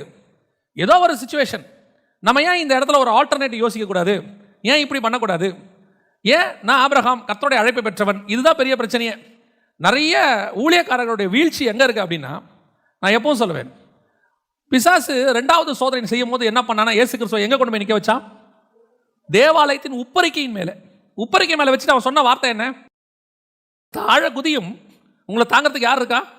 தூதர்கள் இருக்கிறாங்க. why don't you take risk? ஏன் நீங்கள் எடுக்கக்கூடாது? மினிஸ்ட்ரியில் நீங்கள் இதை பண்ணக்கூடாது? உங்களுக்கு எவ்வளவு சப்போர்ட் இருக்கு, நீங்கள் சொன்னால் கேட்கறதுக்கு எவ்வளோ பேர் இருக்காங்க. நான் அப்போத்தான் என் மாம்சத்துக்குள்ளே நூதனமான உபதேசங்கள் கலக்கும். நம்ம சொல்கிறதெல்லாம் கேட்கறதுக்கு ஒரு ஆள் இருக்குன்னும் போது நான் இஷ்டத்துக்கு என்ன செய்வேன்? முடிவெடுக்க தொடங்குவேன். எப்பவுமே செஞ்சுக்கோங்க, காசு இல்லாத போது நீங்கள் தேவ சித்தத்தை தான் செய்வீர்கள். ஏன் தெரியுமா? வேற எதையும் செய்யறதுக்கு உங்களுக்கு வழி இல்லை. காசே இல்லைன்னா நீங்கள் என்ன தான் பண்ண போறீங்க? தேவ சித்தம் தான் செய்ய போறீங்க. ஏன்னா ஒரு வழியே கிடையாது. ஆண்டவர் கொடுக்குற வரைக்கும் உட்காந்துருக்க போறீங்க. காசு நிறைய வரும்போது தான் ரிஸ்க் இருக்கு. நிறைய வரும்போது தான் ரிஸ்க்கு. இதை ஏன் செஞ்சு பார்க்கக்கூடாது? அதை ஏன் பண்ணி பார்க்கக்கூடாது? நம்ம ஏன் ஒவ்வொரு டிஸ்ட்ரிக்ட்லேயும் ஒரு கோபுரம் கட்டக்கூடாது? நம்ம ஏன் ஒரு 50,000 பேர் உட்கார்ற மாதிரி ஆடிட்டோரியம் கட்டக்கூடாது? இப்படின்னு நமக்கு தோணும். ஏன் தோணும் அப்படின்னா, காசு இருக்கு. காசு சும்மா இருந்துச்சுன்னா இன்கம் டேக்ஸில் கேள்வி கேட்பாங்களேன்ட்டு நம்ம ஏதாவது என்ன செய்வோம், செஞ்சுக்கிட்டே இருப்போம், இடிச்சு இடிச்சு கட்டிக்கிட்டே இருப்போம். நீங்கள் பார்த்துருக்கீங்களா, மிகப்பெரிய பணக்காரர்கள் ஏதாவது ஒரு ப்ராஜெக்ட் பண்ணிகிட்டே இருப்பான். பண்ணணும், பண்ணாவிட்டால் அவனுக்கு என்ன வரும், அந்த பணத்துக்கான கணக்கு, இன்கம் டேக்ஸு, நிறைய பிரச்சனை வரும். அதனால் அவன் என்ன பண்ணுவான்னா ஏதாவது ஒரு வேலை பண்ணிகிட்டே இருப்பான். நீங்களும் நான் அப்படி பண்ண முடியாது. நான் செங்கல் எடுத்து வச்சாலும் கர்த்தர் சொன்னால் தான் எடுத்து வைக்கணும். கர்த்தர் சொல்லாவிட்டால் செங்கல் எடுத்து வைக்கக்கூடாது. ஏன்னா உங்கள் மேலே என் மேலே என்ன இருக்குது, ஹெவன்லி பிளான் இருக்குது. என் பிதாவின் சித்தத்தை செய்வதே என் போஜனமாக இருக்குது. அப்படின்னா என்ன அர்த்தம், நான் 3 வேளை சாப்பிட்றது கூட அவர் சொன்னால் தான் சாப்பிடுவேன். அப்போ என் வாழ்க்கையில் நான் செய்கிற எல்லாத்துக்கு பின்னாடி என்ன இருக்குது, காட்ஸ் வில்லுன்னு ஒன்று இருக்குது. காட்ஸ் வில் இல்லாமல் என் சூழ்நிலைகளை வைத்து நான் முடிவெடுக்க கூடாது. இதான் ஆபிரகாம் பண்ண மிஸ்டேக். இப்போ அவன் என்ன பண்ணான், களைகளை கொண்டு வந்து விதைச்சான். இப்போது மனைவியை எடுத்துக்கிட்டு எல்லாத்தையும் கொடுத்தான். இப்போது பார்வோனுக்கு அறிவு வந்துருச்சு. கர்த்தர் உள்ள புந்து அவனை மாற்றிட்டார். இப்போ பார்வோன் என்ன பண்ணிட்டான், திருப்பி சாரால கொடுத்துட்டான். அப்போது ஆபிரகாம் என்ன பண்ணணும், ஆகாரம் வாங்கிக்கிட்டு பார்வோன் கொடுத்ததை திருப்பி கொடுத்துடணும். இப்போ கர்த்தர் அதை மாற்றிட்டார், ஒய்ஃபை அமுச்சு விட்டான். இப்போ இவர் என்ன பண்ணணும், திருப்பி எல்லாத்தையும் கொடுத்துருக்கணும். வசனம் சொல்லுது, 20ஆம் வசனம் வாசிங்க. பார்வோன் அவனை குறித்து தன் மனுஷருக்கு கட்டளை கொடுத்தான். அவர்கள் அவனையும் அவன் மனைவியையும் அவனுக்கு உண்டான எல்லாவற்றையும் அனுப்பிவிட்டார்கள். இங்கே தான் மிஸ்டேக் வந்துச்சு பாருங்க. இப்போ யார் வந்துட்டா கூட, ஆகார் உள்ள வந்துட்டாங்க. இப்போவே தெரிஞ்சிருச்சு பிசாசுக்கு, நம்மால் ஒருத்தன் எதிரி கேம்புக்குள்ளே போயிட்டான். அழைப்பு பெற்ற ஆபிரகாமுடைய கேம்புக்குள்ளே யார் இருக்கா, அப்போ எதிரியோடைய ஒரு ஆள் உள்ளே இருக்கு. அங்கே வச்சு கொஞ்சம் கொஞ்சமாக ஆகாரம் மூவ் பண்ணுறான் பாருங்க. அப்படியே மூவ் பண்ணி எங்கே வரைக்கும் கொண்டாந்துட்டானா, சாரால் வாயால் இந்த அடிமை பெண்ணிடத்தில் சேருங்கிற வரைக்கும் அந்த அம்மா கொண்டாந்தான் பாருங்க. அப்போ அது வரைக்கும் அந்த அம்மா எப்படிப்பட்டாம்மா, அது வரைக்கும் அந்த அம்மா எப்படிப்பட்டாம்மா, தி பெஸ்ட். ஆகாரை மாதிரி தி பெஸ்ட்டை நீங்கள் பார்க்கவே முடியாது. ஏன் பார்க்க முடியாது, தன் வாழ்க்கையை தைரியமாய் கொடுக்கக்கூடிய அளவுக்கு அந்த அம்மா இருக்கு இல்லையா. ராகேலுக்கும் லேயாளுக்கும் சண்டையா, வாழ்க்கை பிரச்சனை தானே. ஆனால் அதையும் தாண்டி சாரால் நம்புற அளவுக்கு யார் இருக்கா, ஆகார் இருக்காங்க. அப்படின்னா ஆகாரோடைய மூவ் எப்படிப்பட்ட மூவ். இன்னைக்கு இருக்கிற உளவுத்துறைனா என்ன, கண்டுபிடிச்சிடறான் யார் உளவில் இருக்காங்க, யார் இருக்காங்கன்ட்டு. ஆகாரங்கிறதான பிசாசினுடைய உளவுத்துறையை யாரால கண்டுபிடிக்க முடியல, சாரால கண்டுபிடிக்க முடியாது, உங்களாலையும் முடியாது. பல நேரங்களில் பிசாசு அழகாக கொண்டு வந்து ஒரு சின்ன கலையை உங்கள் பக்கத்தில் விதைச்சிட்டு போயிட்டே இருப்பான். அந்த கலை வளரும், கோதுமை மணியை பார்க்கிலும் நன்றாய் வளரும், கோதுமை மணியை பார்க்கிலும் மேன்மையாய் வளரும். நீங்கள் கோதுமை மணியை விட கலையை நேசிக்கிற அளவுக்கு வளரும். அதான் ஆகாரோடைய ஸ்பெஷாலிட்டி. வந்து அந்த அம்மா குழந்தைய வாங்கின பிறகு தான் அந்த அம்மாவுடைய சுயரூபமே தெரியுது. இதுக்கப்புறம் ஒன்றும் பிரச்சனை கிடையாது. ஏன் பிரச்சனை கிடையாது அப்படின்னு கேட்டிங்கன்னா, இப்போது 16ஆம் அதிகாரத்தில் ஆபிரகாமுக்கு குழந்தை உண்டாயிடுது, ஆகாருக்கு உண்டாயிடுது. ஆபிரகாமுடைய பையன் எங்கே வந்துட்டான், ஆகாருக்குள்ளே வந்துட்டாங்க. ஆனால் விஷயம் என்ன தெரியுமா, அப்பமும் ரசமும் மெல்கிசேதேக்கு கொண்டு வர்றாரு. யார் கொண்டு வரா, மெல்கிசேதேக்கு கொண்டு வர்றாரு. கொண்டு வந்து யார் கையில் கொடுக்குறாரு, ஆபிரகாம் கையில் கொடுக்குறாரு. ஆபிரகாம் கையில் கொடுத்துட்டு, ஆபிரகாம் நீ எந்த முறைமைக்குள்ளே வர, இப்போ ஹெவன்லி பிளானுடைய ரெவலேஷன் இப்போ தான் யாருக்கு கிடைக்குது, ஆபிரகாமுக்கு கிடைக்குது. மெல்கிசேதேக்கே வராரு. வந்து அப்பத்தையும் ரசத்தையும் எடுத்து கொடுத்தான். இது யார் கொடுக்கறது, இயேசு கிறிஸ்து கொடுக்க வேண்டியதுக்கான நிழலாட்டத்தை அவன் செய்கிறான். இங்கே அவனுக்கு அந்த நியூ கவனன்ட்னு சொல்லக்கூடியதான புதிய உடன்படிக்கையை அந்த இடத்துல வெளிப்படுத்துகிறாங்க. யாருக்கு, ஆபிரகாமுக்கு. இந்த ரெவலேஷன் கிடைக்கும் போது இப்போ கொண்டாந்து சோதோம் ராஜா ஒன்று கொடுக்குறான்.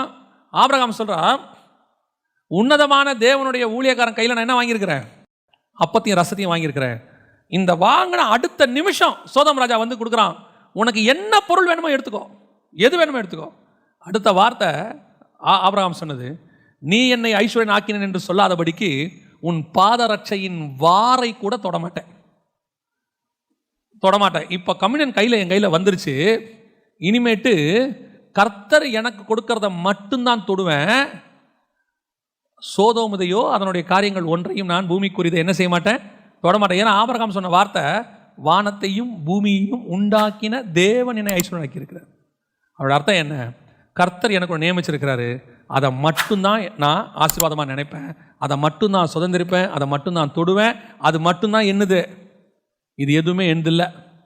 இந்த சண்டை போட வந்தானே அவனுக்கு வேணா எல்லாத்தையும் கொடுத்துக்க, எங்கிட்ட ஒன்றுத்தையும் எடுத்துகிட்டு வராத, நான் அப்பத்தையும் ரசத்தையும் கையில் வச்சவன். இதுதான் நியூ கவனன்ட்டில் கையில் வச்சிருக்கிற ஒவ்வொருத்தரும் சொல்ல வேண்டிய வார்த்தை. உங்களை என்னையும் கர்த்தர் எதுக்குள்ள கொண்டாந்துருக்கிறாரு? மெல்கிசேதேக்கின் முறைமைக்குள்ள கொண்டாந்துருக்கிறார். மெல்கிசேதேக்கின் முறைமைக்குள்ள கொண்டு வந்து நம்ம கையில் அப்பத்தையும் ரசத்தையும் ஆண்டவர் கொடுத்துட்டார்னா, அதற்கு பிறகு சோதோமின் ராஜா கொடுக்கறது வாங்கலாமா வாங்கக்கூடாதான்னா, ஆஸ் பர் லா வாங்கலாம். ஏன்னா ஆபிரகாம் தான் சண்டை போட்டுருக்கிறார், ஆபிரகாம் தான் சண்டை போட்டு ஜெயிச்சிருக்கிறார். அப்படின்னா என்ன அர்த்தம்? உலக பிரகாரமான லா படி அது எனக்கு வாங்கறதுக்கு எந்த விதமான தப்பும் கிடையாது, அதுக்கு எனக்கு பர்மிஷன் இருக்கு. ஆனால் ஹெவன்லி லால வாழ்ற எனக்கு அது பர்மிஷனுக்குள்ள வராது. உலக லா நான் கீழ்ப்படியணும், ஆனால் அதுக்கு கீழ்ப்படியணுமா வேணாமாங்கிறத எனக்கு ஹெவன்லி லா சொல்லும். அதுக்கு மட்டும்தான் நான் கீழ்ப்படிய முடியும். உலகத்தில் கொடுக்குற எல்லாமே உண்டு இல்லை. அதுதான் பவுல் அழகா சொல்வார், எல்லாவற்றையும் அனுபவிக்க எனக்கு அதிகாரம் உண்டு, எல்லாமும் எனக்கு தகுதியாயிராது. எனக்கு அதிகாரம் இருக்கு அந்த டோட்டல் பூமி மேல கை வைக்கிறதுக்கு. ஏன்? வானத்தையும் பூமி உண்டாக்கின தேவன் எனக்கு கொடுத்துருக்கிறார்.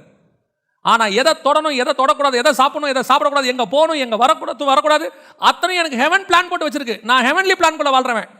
இங்க போகணுமா வேணாமான்றதை எனக்கு ஹெவன் சொல்லும், இதை சாப்பிடலாமா வேணாமாங்கிறத ஹெவன் சொல்லும், இந்த இடத்துக்கு போய் அவங்களோட பேசலாமா வேணாமாங்கிறத எனக்கு ஹெவன் சொல்லும். ஏன்னா நீ பெரிய பரிசுத்தவனா? எல்லாரும் தானே பேசுறாங்க, எல்லாம் பேசுவான். மெல்கிசேதேக்கின் முறைமையில் இருக்கிற நான் பேச முடியாது, அது எனக்கு பொருந்தாது, அவ்வளோதான். அப்போ உங்க இஷ்டம், நீங்க என்ன வேணா பண்ணிக்கோங்க. நான் இந்த லாக்குள்ள இருக்கேன், நான் இப்படித்தான் செய்வேன், இதுதான் எனக்கு. எல்லாவற்றையும் அனுபவிக்க எனக்கு அதிகாரம் உண்டு, எல்லாமும் எனக்கு தகுதியாகிறாது. கர்த்தர் சொன்னா செய்யணும், கர்த்தர் சொன்னா வாங்கணும், கர்த்தர் சொன்னா நிற்கணும், கர்த்தர் சொன்னா அந்த வீட்டுக்கு போகணும், கர்த்தர் சொன்னா சாப்பிடணும், இல்லைன்னா கிளம்பி வந்துக்கிட்டே இருக்கணும். அவன் என்ன வேணாலும் பேசிட்டு போவான், அவன் என்ன வேணாலும் சொல்லுவான், நம்ம சொல்றது ஒன்றே ஒன்று தான், எனக்கு அது தகுதி இல்லை, அவ்வளோதான். இப்போ இவ்வளோ தூரம் சோதோமுடைய ராஜாவுடைய பாதரட்சையில் கையை வைக்க மாட்டேன்னு சொன்னவர் அடுத்த அதிகாரத்தில் யார் மேலே கை வைக்கிறாரு? ஆகார் மேலே கை வைக்கிறாரு. இதுதான் பிசாசுடைய பிளான். ஏன்னா இவன் ஆபிரகாம் கர்த்தருடைய பிளானுக்குள்ளே இருக்கிறான்னு தெரிஞ்ச உடனே அவன் கொண்டாந்து கலையை விதைச்சிட்டு போயிட்டான்.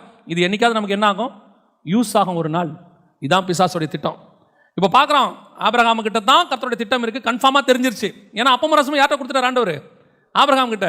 நீ தான் சூசன் பர்சன், பரலோகம் உன்னை முன் குறிச்சிருக்கு, உன் கையில் கொண்டு வந்து உடன்படிக்கை கையில் கர்த்தர் கொடுத்துட்டாருன்னு யார் பார்த்துட்டா? உன் எதிரி பார்த்துட்டான். இப்போ அடுத்த டார்கெட் உன்னை வீழ்த்தாமல் விடவே கூடாதுன்னு முடிவு எடுத்துருவான். இப்போ தான் கொண்டு வந்து யாரை கொண்டாடுறான் கிட்ட? ஆகாரை கொண்டாடுறான். கொண்டு வந்து அப்படியே மூவ் பண்ணி சாராள் வாயால் சொல்கிறான். எல்லாத்துக்கும் சாராளை எதிர்த்து பேசுகிற ஆபிரகாம் இதுக்கு மட்டும் என்ன செய்யலை? எதிர்த்து பேசவே இல்லை. 16ஆம் அதிகாரத்தில் வேலை முடிச்சிச்சு, எல்லாம் ஓவர். ஆனால் என்ன நடந்து தெரியுமா? 17ஆம் அதிகாரத்தில், அதாவது ஆபிரகாம் மேலே கர்த்தர் கோபமாகி அவங்ககிட்ட 13 வருஷம் பேசாமல் இருந்தார் ஆண்டவர். 13 வருஷம். 17ஆம் அதிகாரம் 1ஆம் வசனம் வாசிங்க பார்ப்போம். ஆபிரகாம் 99 வயதான போது, 16ஆம் அதிகாரத்தில் ஆகாரோட சேரும் போது 86 வயசு. கர்த்தர் திருப்பி ஆபிரகாம்கிட்ட பேசும்போது வயசு 99. ஏன்? You last your calling. நீ உன் அழைப்பை இழந்து போனாய். எப்படி சொல்றீங்க? அழைப்பை இழந்து போனாய்ன்னு சொல்றீங்களே, எப்படி சொல்றீங்க? இன்னைக்கு நம்ம ஊழியக்காரங்க எல்லாம் நமக்கு ஒரு போதனை கொடுத்து வச்சிருக்கிறாங்க இத்தனை வருஷம். என்ன போதனை? ஆபிராம் என்று அழைக்கப்பட்ட நீ இனிமேல் ஆபிரகாம் என்று அழைக்கப்படுவாய். அப்படித்தானே சொன்னாரு? அப்படித்தானே சொன்னாரு? ஆபிராம் என்று அழைக்கப்பட்ட நீ ஆபிரகாம் என்று அழைக்கப்படுவாய். நம்மாட்கள்லாம் சொன்னாங்க ஜாதிகளுக்கு தகப்பனாவாய். இன்னைக்கு எல்லாருக்கும் பேர் ஆபிராம்னு வைக்கிறீங்களா, ஆபிரகாம்னு வைக்கிறீங்களா? Abraham, Abraham. ஆனால் உண்மை என்ன தெரியுமா? ஆபிராம் என்றால் ஹை ஃபாதர்னு அர்த்தம், மேலான தகப்பன். ஆபிரஹாம் என்றால் ஜாதிகளுக்கு தகப்பன், ஃபாதர் ஆஃப் மெனி நேஷன்ஸ், இல்லைன்னா ஃபாதர் ஆஃப் ஆல் நேஷன்ஸ். ஆபிரகாமுடைய அழைப்பு போயிடுச்சின்னு அர்த்தம். ஆபிரகாம் ஒரு ஜாதிக்கு தகப்பனாக இருக்கும்படி அழைக்கப்பட்டவன். அந்த ஒரு ஜாதி ஈசாக்கு, ஈசாக்கின் வழியாக இயேசு கிறிஸ்து. நான் இதை என்னுடைய இதில் சொல்லலை, கலாத்தியருக்கு நிருபம் 3ஆம் அதிகாரம் 16வது வசனம் வாசிக்கும். ஆபிரகாமுக்கும் அவனுடைய சந்ததிக்கும் வாக்குத்தத்தங்கள் பண்ணப்பட்டன. நல்லா கவனிங்க, சந்ததிகளுக்கு என்று அநேகரை குறித்து சொல்லாமல் உன் சந்ததிக்கு என்று ஒருவனை குறித்து சொல்லி இருக்கிறார், அந்த சந்ததி கிறிஸ்துவே. அப்ப ஆபிரகாம் எத்தனை சந்ததிக்கு தகப்பனா இருக்கணும்? ஒரே சந்ததிக்கு தான் அவன் தகப்பன். அந்த சந்ததி ஈசாக்கு, ஈசாக்கின் வழியாய் கிறிஸ்து. எப்ப நீ ஆகார் மேல கை வச்சியோ, எப்போ இஸ்மவேல் உருவானானோ, அன்னையோட உன் கதை முடிஞ்சு. நீ இனி ஆபிராம் கிடையாது, இனி நீ ஆபிரகாம். உன்னுடைய அழைப்பு பூமிக்குரிய அழைப்பில் உன்ன மாதிரி பிளஸடானவன் ஒருத்தனுமே கிடையாது. ஏன்னா நீ ஒரு நாள் என் பேச்சை கேட்டு வந்தவன். ஏன்னா ஒரு நாள் நீ எனக்காக ஊழியம் பண்ணவன். ஏன்னா நீ ஒரு நாள் எனக்காக பல காரியங்களை செய்தவன். ஏன்னா நீ ஒரு நாள் எனக்காக சோதோம் ராஜா கொடுத்ததை வேணான்னு சொன்னவன். உண்மைதான். ஆனால் இன்னைக்கு நீ என்ன பண்ணிட்ட? ஆகார இடத்துல கை வைத்து விட்டாய். நீ இனி ஆபிரகாமா இருக்க முடியாது. இனி நீ ஆபிரகாமா தான் இருக்க முடியும். You last your calling. உன்னுடைய அழைப்பு உன்னை விட்டு போய்விட்டது. அன்னைக்கு ஆண்டவர் சொல்றாரு, இனி பூமிக்குரியதில் நீ ஓகேப்பா. அப்போ ஆண்டவரே அப்பமும் ரசமும் கொடுத்து மெல்கிசேதேக்கின் முறைமையில் கொண்டாந்தீங்களே, அந்த உடன்படிக்கை இனி உனக்கு கிடையாது. இன்னிலேருந்து புதிய உடன்படிக்கை கொண்டாடுறேன், விருத்த சேதனம் ஒன்று கொண்டாடுறேன். அது உன் மாம்சத்தில் நீ தேவனோட பண்ணுறது. இதுக்கு முன்னாடி நான் பண்ணது ஆவியில் தேவனோடு பண்ணுற உடன்படிக்கை, அப்பமும் ரசமும். இப்போ நீ பண்ண போகிறது மாம்சத்தில் பண்ணுற உடன்படிக்கை. ஆவியில் பண்ண அப்பமும் ரசமும் இருக்கு, அது எனக்கு பெயின். என்ன அடிப்பாங்க, என்ன உதப்பாங்க, நான் என் சரீரத்தை பிட்டு உனக்கு தருவேன். ஆனால் இப்போ நீ பண்ண போகிற விருத்த சேதனம் இருக்கே, அது உனக்கு பெயின். விருத்த சேதனம் பண்ணுறவனுக்கு தான் பெயின். ஆனால் மெல்கிசேதேக்கு முறைமையில் கொடுக்குறவருக்கு பெயின், வாங்குறவனுக்கு பெயின் கிடையாது. அப்பம் ரசம் வாங்குற உனக்கு எனக்கு என்ன கிடையாது, எந்த வலியும் கிடையாது. உனக்காக எனக்காக அவர் மெல்கிசேதேக்கின் முறைமைப்படி அவர் பாடுகளை அனுபவித்து இதை வாங்கி புசியுங்கள், இது உங்களுக்காக பிற்கப்படுகிற என்னுடைய சரீரமாக இருக்கிறது. பெயின் எனக்கு, கெயின் உனக்கு. இனிமேட்டு பெயினோ கெயினோ உனக்கு தான், நீயே அனுபவிச்சுக்க. விருத்த சேதனம் பண்ணா உனக்கு ஆசீர்வாதம், நீ உடன்படிக்கை பண்ணா உனக்கு ஆசீர்வாதம், பண்ணாட்டி உனக்கு ஆசீர்வாதம் இல்லை. உனக்கு ஆசீர்வாதம் வேணுமா வேணாமாங்கிறத நீயே டிசைட் பண்ணிக்கோ, அவ்வளோதான். ஏன்? You last your calling. உன்னுடைய அழைப்பை நீ இழந்து போனாய். கர்த்தர் பல நேரங்களில் நமக்கு வச்சிருக்கிற மேலான அழைப்பு, கர்த்தர் வச்சிருக்கிறதான அபிர்தமான காலிங். ஆனால் நமக்கு அது தெரியாது, நமக்கு பின்னாடி என்ன இருக்குன்னு தெரியாது. கர்த்தர் நமக்கு வச்சிருக்கிறதான அந்த அழைப்பினுடைய முடிவு நமக்கு தெரியாது. சில நேரங்களில் நாம் செய்கிற வேலை என்ன தெரியுமா? சோதோம் ராஜா கிட்ட வேணான்ட்டு பார்வோன் ராஜா கிட்ட வாங்கிடுவோம். ஒரு இடத்துல ஜெயிச்சுட்டு ஒரு இடத்துல விழுந்துடுவோம். ஒரு காரியத்தை வேணான்ட்டு ஒரு காரியத்தை வாங்கிடுவோம். கர்த்தர் உன்னை எங்கே நிற்க வச்சிருக்கிறாருன்னு பாருங்க. பல நேரத்தில் எகிப்து கானானை விட பார்ப்பதற்கு எப்படி தான் இருக்குமா? செழிப்பாக தாங்க இருக்கும். 13ஆம் அதிகாரத்தில் ஆண்டவர் லோத்துவை பார்க்க சொல்கிறாரு. லோத்து பார்க்குற இடம் எப்படி இருந்துச்சு தெரியுமா? அது தேவனுடைய தோட்டத்தை போலவும் எகிப்தை போலவும் இருந்தது. அப்படிதானே இருக்கு? தேவனுடைய தோட்டத்தை போலவும் எகிப்தை போலவும் இருந்தது. தேவனுடைய தோட்டமும் அதே மாதிரி தான் எது இருக்கும்? எகிப்து இருக்கும். ஆனால் ஆபிரகாம் பார்த்தா கானான் எப்படி இருந்துச்சு தெரியுமா? எப்படி இருந்துச்சு? ஒன்றுமே இருக்காது. ஆபிரகாம் கானானை பார்த்து சொன்னாரா அது பாலும் தேனும் ஓடுகிற தேசம்னு சொன்னாரா? ஆபிரகாம் சொன்னாரா அங்கே ராஜாக்கள் ஆசாரியர்கள் உருவாகிற இடம்னு சொன்னாரா? பார்க்கறதுக்கு அதில் ஒன்றுமே தெரியாது. உள்ளே போனால் தான் தெரியும் அது பாலும் தேனும் ஓடுகிற இடம். சோதோம் பார்க்கறதுக்கு எப்படி இருக்கும்? எகிப்தை போலவும் தேவனுடைய தோட்டத்தை போலவும் தெரியும். உள்ளே போனால் தான் யார் இருப்பா? தெருவில் மோசம் பண்ணுகிற ஜனங்கள் சுற்றி கொண்டு இருப்பார்கள். அது அழிவுக்கு நேரான இடம். கர்த்தர் வச்சிருக்கிற காலிங் பார்க்கறதுக்கு கஷ்டமாக தான் இருக்கும், நடக்கிறதுக்கு கஷ்டமாக தான் இருக்கும். கண்கள் ஏறிட்டு பார்த்தா ஒன்றும் தெரியாது, பின்னாடி அவர் வச்சிருக்கிற எந்த மேன்மையும் தெரியாது, அந்த அழைப்பினோட எந்த காரியமும் தெரியாது. ஆனால் சொன்னது கர்த்தர் போயிட்டே இருக்கணும். ஏன்னா கர்த்தர் உனக்கு வாக்குத்தத்தம் பண்ணது கானான் அல்ல, கர்த்தர் வாக்குத்தத்தம் பண்ணது கிறிஸ்து. கர்த்தர் வாக்குத்தத்தம் பண்ணது பூமிக்குரிய ஆசீர்வாதம் இல்லை, கர்த்தர் வாக்குத்தத்தம் பண்ணது வானத்துக்குரிய ஆசீர்வாதம். நான் இன்னைக்கு எதை வச்சு ஃபோக்கஸ் பண்றேன்? கர்த்தர் என்னோட இருக்கிறாருன்னு. சிலர் சொல்றதை பார்த்தா பாவமா இருக்கும். என்னுடைய பிளஸ்ஸிங்கை வச்சு நான் வீடு வச்சிருக்கேனா, கார் வச்சிருக்கேனா, நான் என்ன ஸ்டேட்டஸ்ல இருக்கேன், என்ன பொசிஷன்ல இருக்கேன், இதை வச்சு கர்த்தர் என் கூட இருக்கிறாரா இல்லையான்னு அவன் டிசைட் பண்ணிக்கிறான். ஊழியக்காரங்கிட்ட பார்த்தா பாவமா இருக்கும். மீட்டிங்க்கு 5000 பேர் வரதை வச்சு, அந்த ஊழியக்காரன் வச்சிருக்கிறதான ப்ராப்பர்ட்டிஸை வச்சு, அந்த ஊழியக்காரனுடைய லக்ஸூரியஸ் லைஃப் ஸ்டைலை வச்சு, ஒரு பெரிய ஊழியக்காரரு காட்டுக்குள்ள போய் மிஷனரிகள் சந்திச்சுக்கிட்டு இருக்கிறானே அவன் சின்ன ஊழியக்காரனா? ஒரு 10 பேரை போய் பார்த்துட்டு டெய்லி பைத்தியக்காரன் மாதிரி நடந்து, அவனை கூப்பிட்டு கேட்டு பாருங்க அவன் பிஇ முடிச்சிருப்பான், அவனை கூப்பிட்டு கேட்டு பாருங்க அவன் எம்காம் முடிச்சிருப்பான். ஆனால் அவன் பாருங்க தோளில் ஒரு பேக்கை போட்டு தண்ணி பாட்டில் எடுத்துக்கிட்டு அவன் பாட்டு நடந்து போயிட்டு இருப்பான் உள்ளுக்குள்ள. அவன் ஆபிரகாம், அவன் பார்க்கறதுக்கு ஒன்றும் தெரியாது, அவன் கானானுக்குள்ள பார்த்துக்கிட்டு இருக்கிறான். இன்னைக்கு நம்மளையும் கர்த்தர் அப்படிப்பட்டதான மகா மேன்மையான அழைப்புக்கு தான் கர்த்தர் அழைச்சிருக்கிறார். நான் ஆசீர்வாதமாக இருக்கிறத தப்புன்னு சொல்லலை, ஆனால் அவன் ஆசீர்வாதத்தை வச்சு ஆண்டவரை கணக்கு போடாத, ஆண்டவரை வச்சு தான் ஆசீர்வாதத்தை கணக்கு போடணும். ஆண்டவர் கூட இல்லாமல் உலகத்தையே உன் கூட வச்சால் அது எப்படி ஆசீர்வாதமாக மாறும்? உன் மினிஸ்ட்ரியில் ஆண்டவரே இல்லாமல் நீ ஊருக்கு சொத்து வாங்கி போட்டு அதில் என்ன ஆசீர்வாதம் உனக்கு இருக்க போகுது? ஆனால் சொத்தே இல்லாமல் நீ போகிற இடத்துல அவங்க கூட ஆண்டவர் வந்தார்னா அது ஒன்று போதும் கர்த்தர் அவங்க கூட இருக்கிறாருன்றதுக்கு. அதுதான் பிளஸ்ஸிங். இன்னைக்கு நம்ம என்ன நினச்சிட்டோம்? ஆகாரம் இருந்தால் நல்லா இருக்குமே, போச்சு. ஆபிரகாமுடைய பிளஸ்ஸிங் அன்னையோட போச்சு, முடிஞ்சிருச்சு. இன்னைக்கு நிறைய மெல்கிசேதேக்கின் முறைமை போய் என்ன முறைமை வந்துருச்சு? என்ன முறைமை வந்துருச்சு?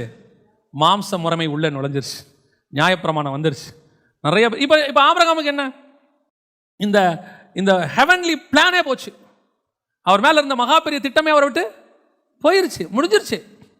இப்போ இதை சரி பண்ணுறதுக்கு அடுத்த 1000 வருஷம் ஆகும். எப்படின்னு கேட்குறீங்களா? ஆபிரகாமின் குமாரனான தாவீது வரணும்.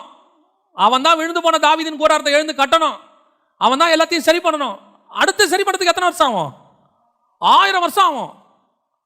You must wait. வேற வழியே கிடையாது. ஆதாமுகிட்ட விழுந்து போனதை சரி பண்ணுவதற்கு ஆபிரகாமை கொண்டு வந்தார். அவங்ககிட்ட விழுந்து போனதை சரி பண்ணுறதுக்கு தாவீதை கொண்டு வந்தார். ஆதாம் டு ஆபிரகாம் 2000 வருஷம், ஆபிரகாம் டு தாவீது 1000 வருஷம். அவ்வளோதான். பல நேரங்களில் கர்த்தர் சரி பண்ணுறதுக்கு ஒரு வாய்ப்பு கொடுப்பார், சில நேரங்களில் சரி பண்ணுறதுக்கு வாய்ப்பு கொடுக்காமலும் போவார். இன்னைக்கு நமக்கு வச்சிருக்கிற அழைப்பு என்ன? நம்ம எந்த மகா மேன்மையான அழைப்புக்கு நேராக இருக்கிறோம்? கர்த்தர் எந்த அடிப்படையில் நம்மளை வச்சிருக்கிறாரு? அந்த அறிவு நமக்கு வரணும். நான் தான் எப்பவும் சொல்லுவேன், உன் ஸ்பிரிச்சுவல் மேப்பை கர்த்தர்கிட்ட கேளு. நாளைக்கு என்ன வேணும்னு கேட்காத, இப்போ என்ன வேணும்னு கேட்காத, என் பிள்ளைக்கு ஃபீஸ் கட்டுறது எப்படின்னு கேட்காத, நாளைக்கு சாப்பாட்டுக்கு என்ன வழின்னு கேட்காதீங்க. இதெல்லாம் அப்படின்றதுக்குள்ளே ஹெவன் கொடுத்துட்டு போயிட்டே இருக்கும். ஹெவன் கொடுத்துச்சுன்னா உன்னால் சாப்பிடவே முடியாது. வாயிலையும் மூக்கிலையும் இருக்கும்போது அடிச்சு போட்டுருவார்.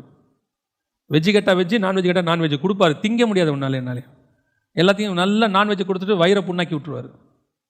ஏன்? அழைப்பை மீறி போனால் அப்படி தான். பல நேரத்தில் நம்ம மினிஸ்ட்ரியில் கூட யாரும் சாட்டிஸ்ஃபை பண்ணக்கூடாது, மனுஷனை சாட்டிஸ்ஃபை பண்ணக்கூடாது. போயிட்டு உக்காந்துட்டோம்னா அந்த மினிஸ்ட்ரியை முடிச்சுட்டு வந்தால் போதுங்கிற அளவுக்கு கொண்டாந்துருவார். தெரியாமல் வந்துட்டோம். நீங்கள் கஷ்டப்பட்டு நான் சொல்லலை, நீங்கள் சில நேரத்தில் தேவ சித்தத்தில் போகும்போது பல பாடுகள் அனுபவிக்க வேண்டியிருக்கும். ஆனால் அவைக்கு நடுவில் ஒரு சமாதானம் இருக்கும் உங்களுக்கு. நான் கர்த்தருக்காக அதை செஞ்சேன், கர்த்தர் அதில் உங்களுக்கு ஒரு சமாதானத்தை கொடுப்பார். சில நேரத்தில் அவ்வளோ பிரச்சனைலாம் இருக்காது. ஆனால் அந்த மினிஸ்ட்ரிக்கு தேவ சித்தம் இல்லாமல் போயிட்டோன்னு வச்சுக்கோங்க, எப்படா இவனுக்கு நடுவில் வந்து ஏந்திரிச்சு வீட்டுக்கு போகலான்னு இருக்கும். அப்படி ஒரு சுச்சுவேஷனுக்கு கொண்டு போயிருவார். அதுக்கு தான் சொல்கிறேன், God's will is very very very important. ஆண்டவர்கிட்ட கேளுங்க, எனக்கு என்ன வச்சுருக்கீங்கன்னு கேளுங்க. இதை தெரிஞ்சுக்கிட்டு ஓடுங்க. ஆபிரகாம் மாதிரி நீங்கள் ஓட மாட்டீங்க, ஆண்டவரை மாதிரி ஓடுவீங்க. ஆண்டவருக்கு தெரிஞ்சிடும் இதுதான் பிளான்னு. அதனால தான் அவரால் வந்து எவன் எதை சொன்னாலும் முடியாதுன்னு சொல்ல முடிஞ்சிச்சு. ஏரோது உன்னை கூப்பிடுகிறார், வர முடியாது போய் அந்த நரிக்கிட்ட சொல்லு. 100க்கு அதிபதி கூப்பிட்றான், சரி வா போகலாம். ஏன்?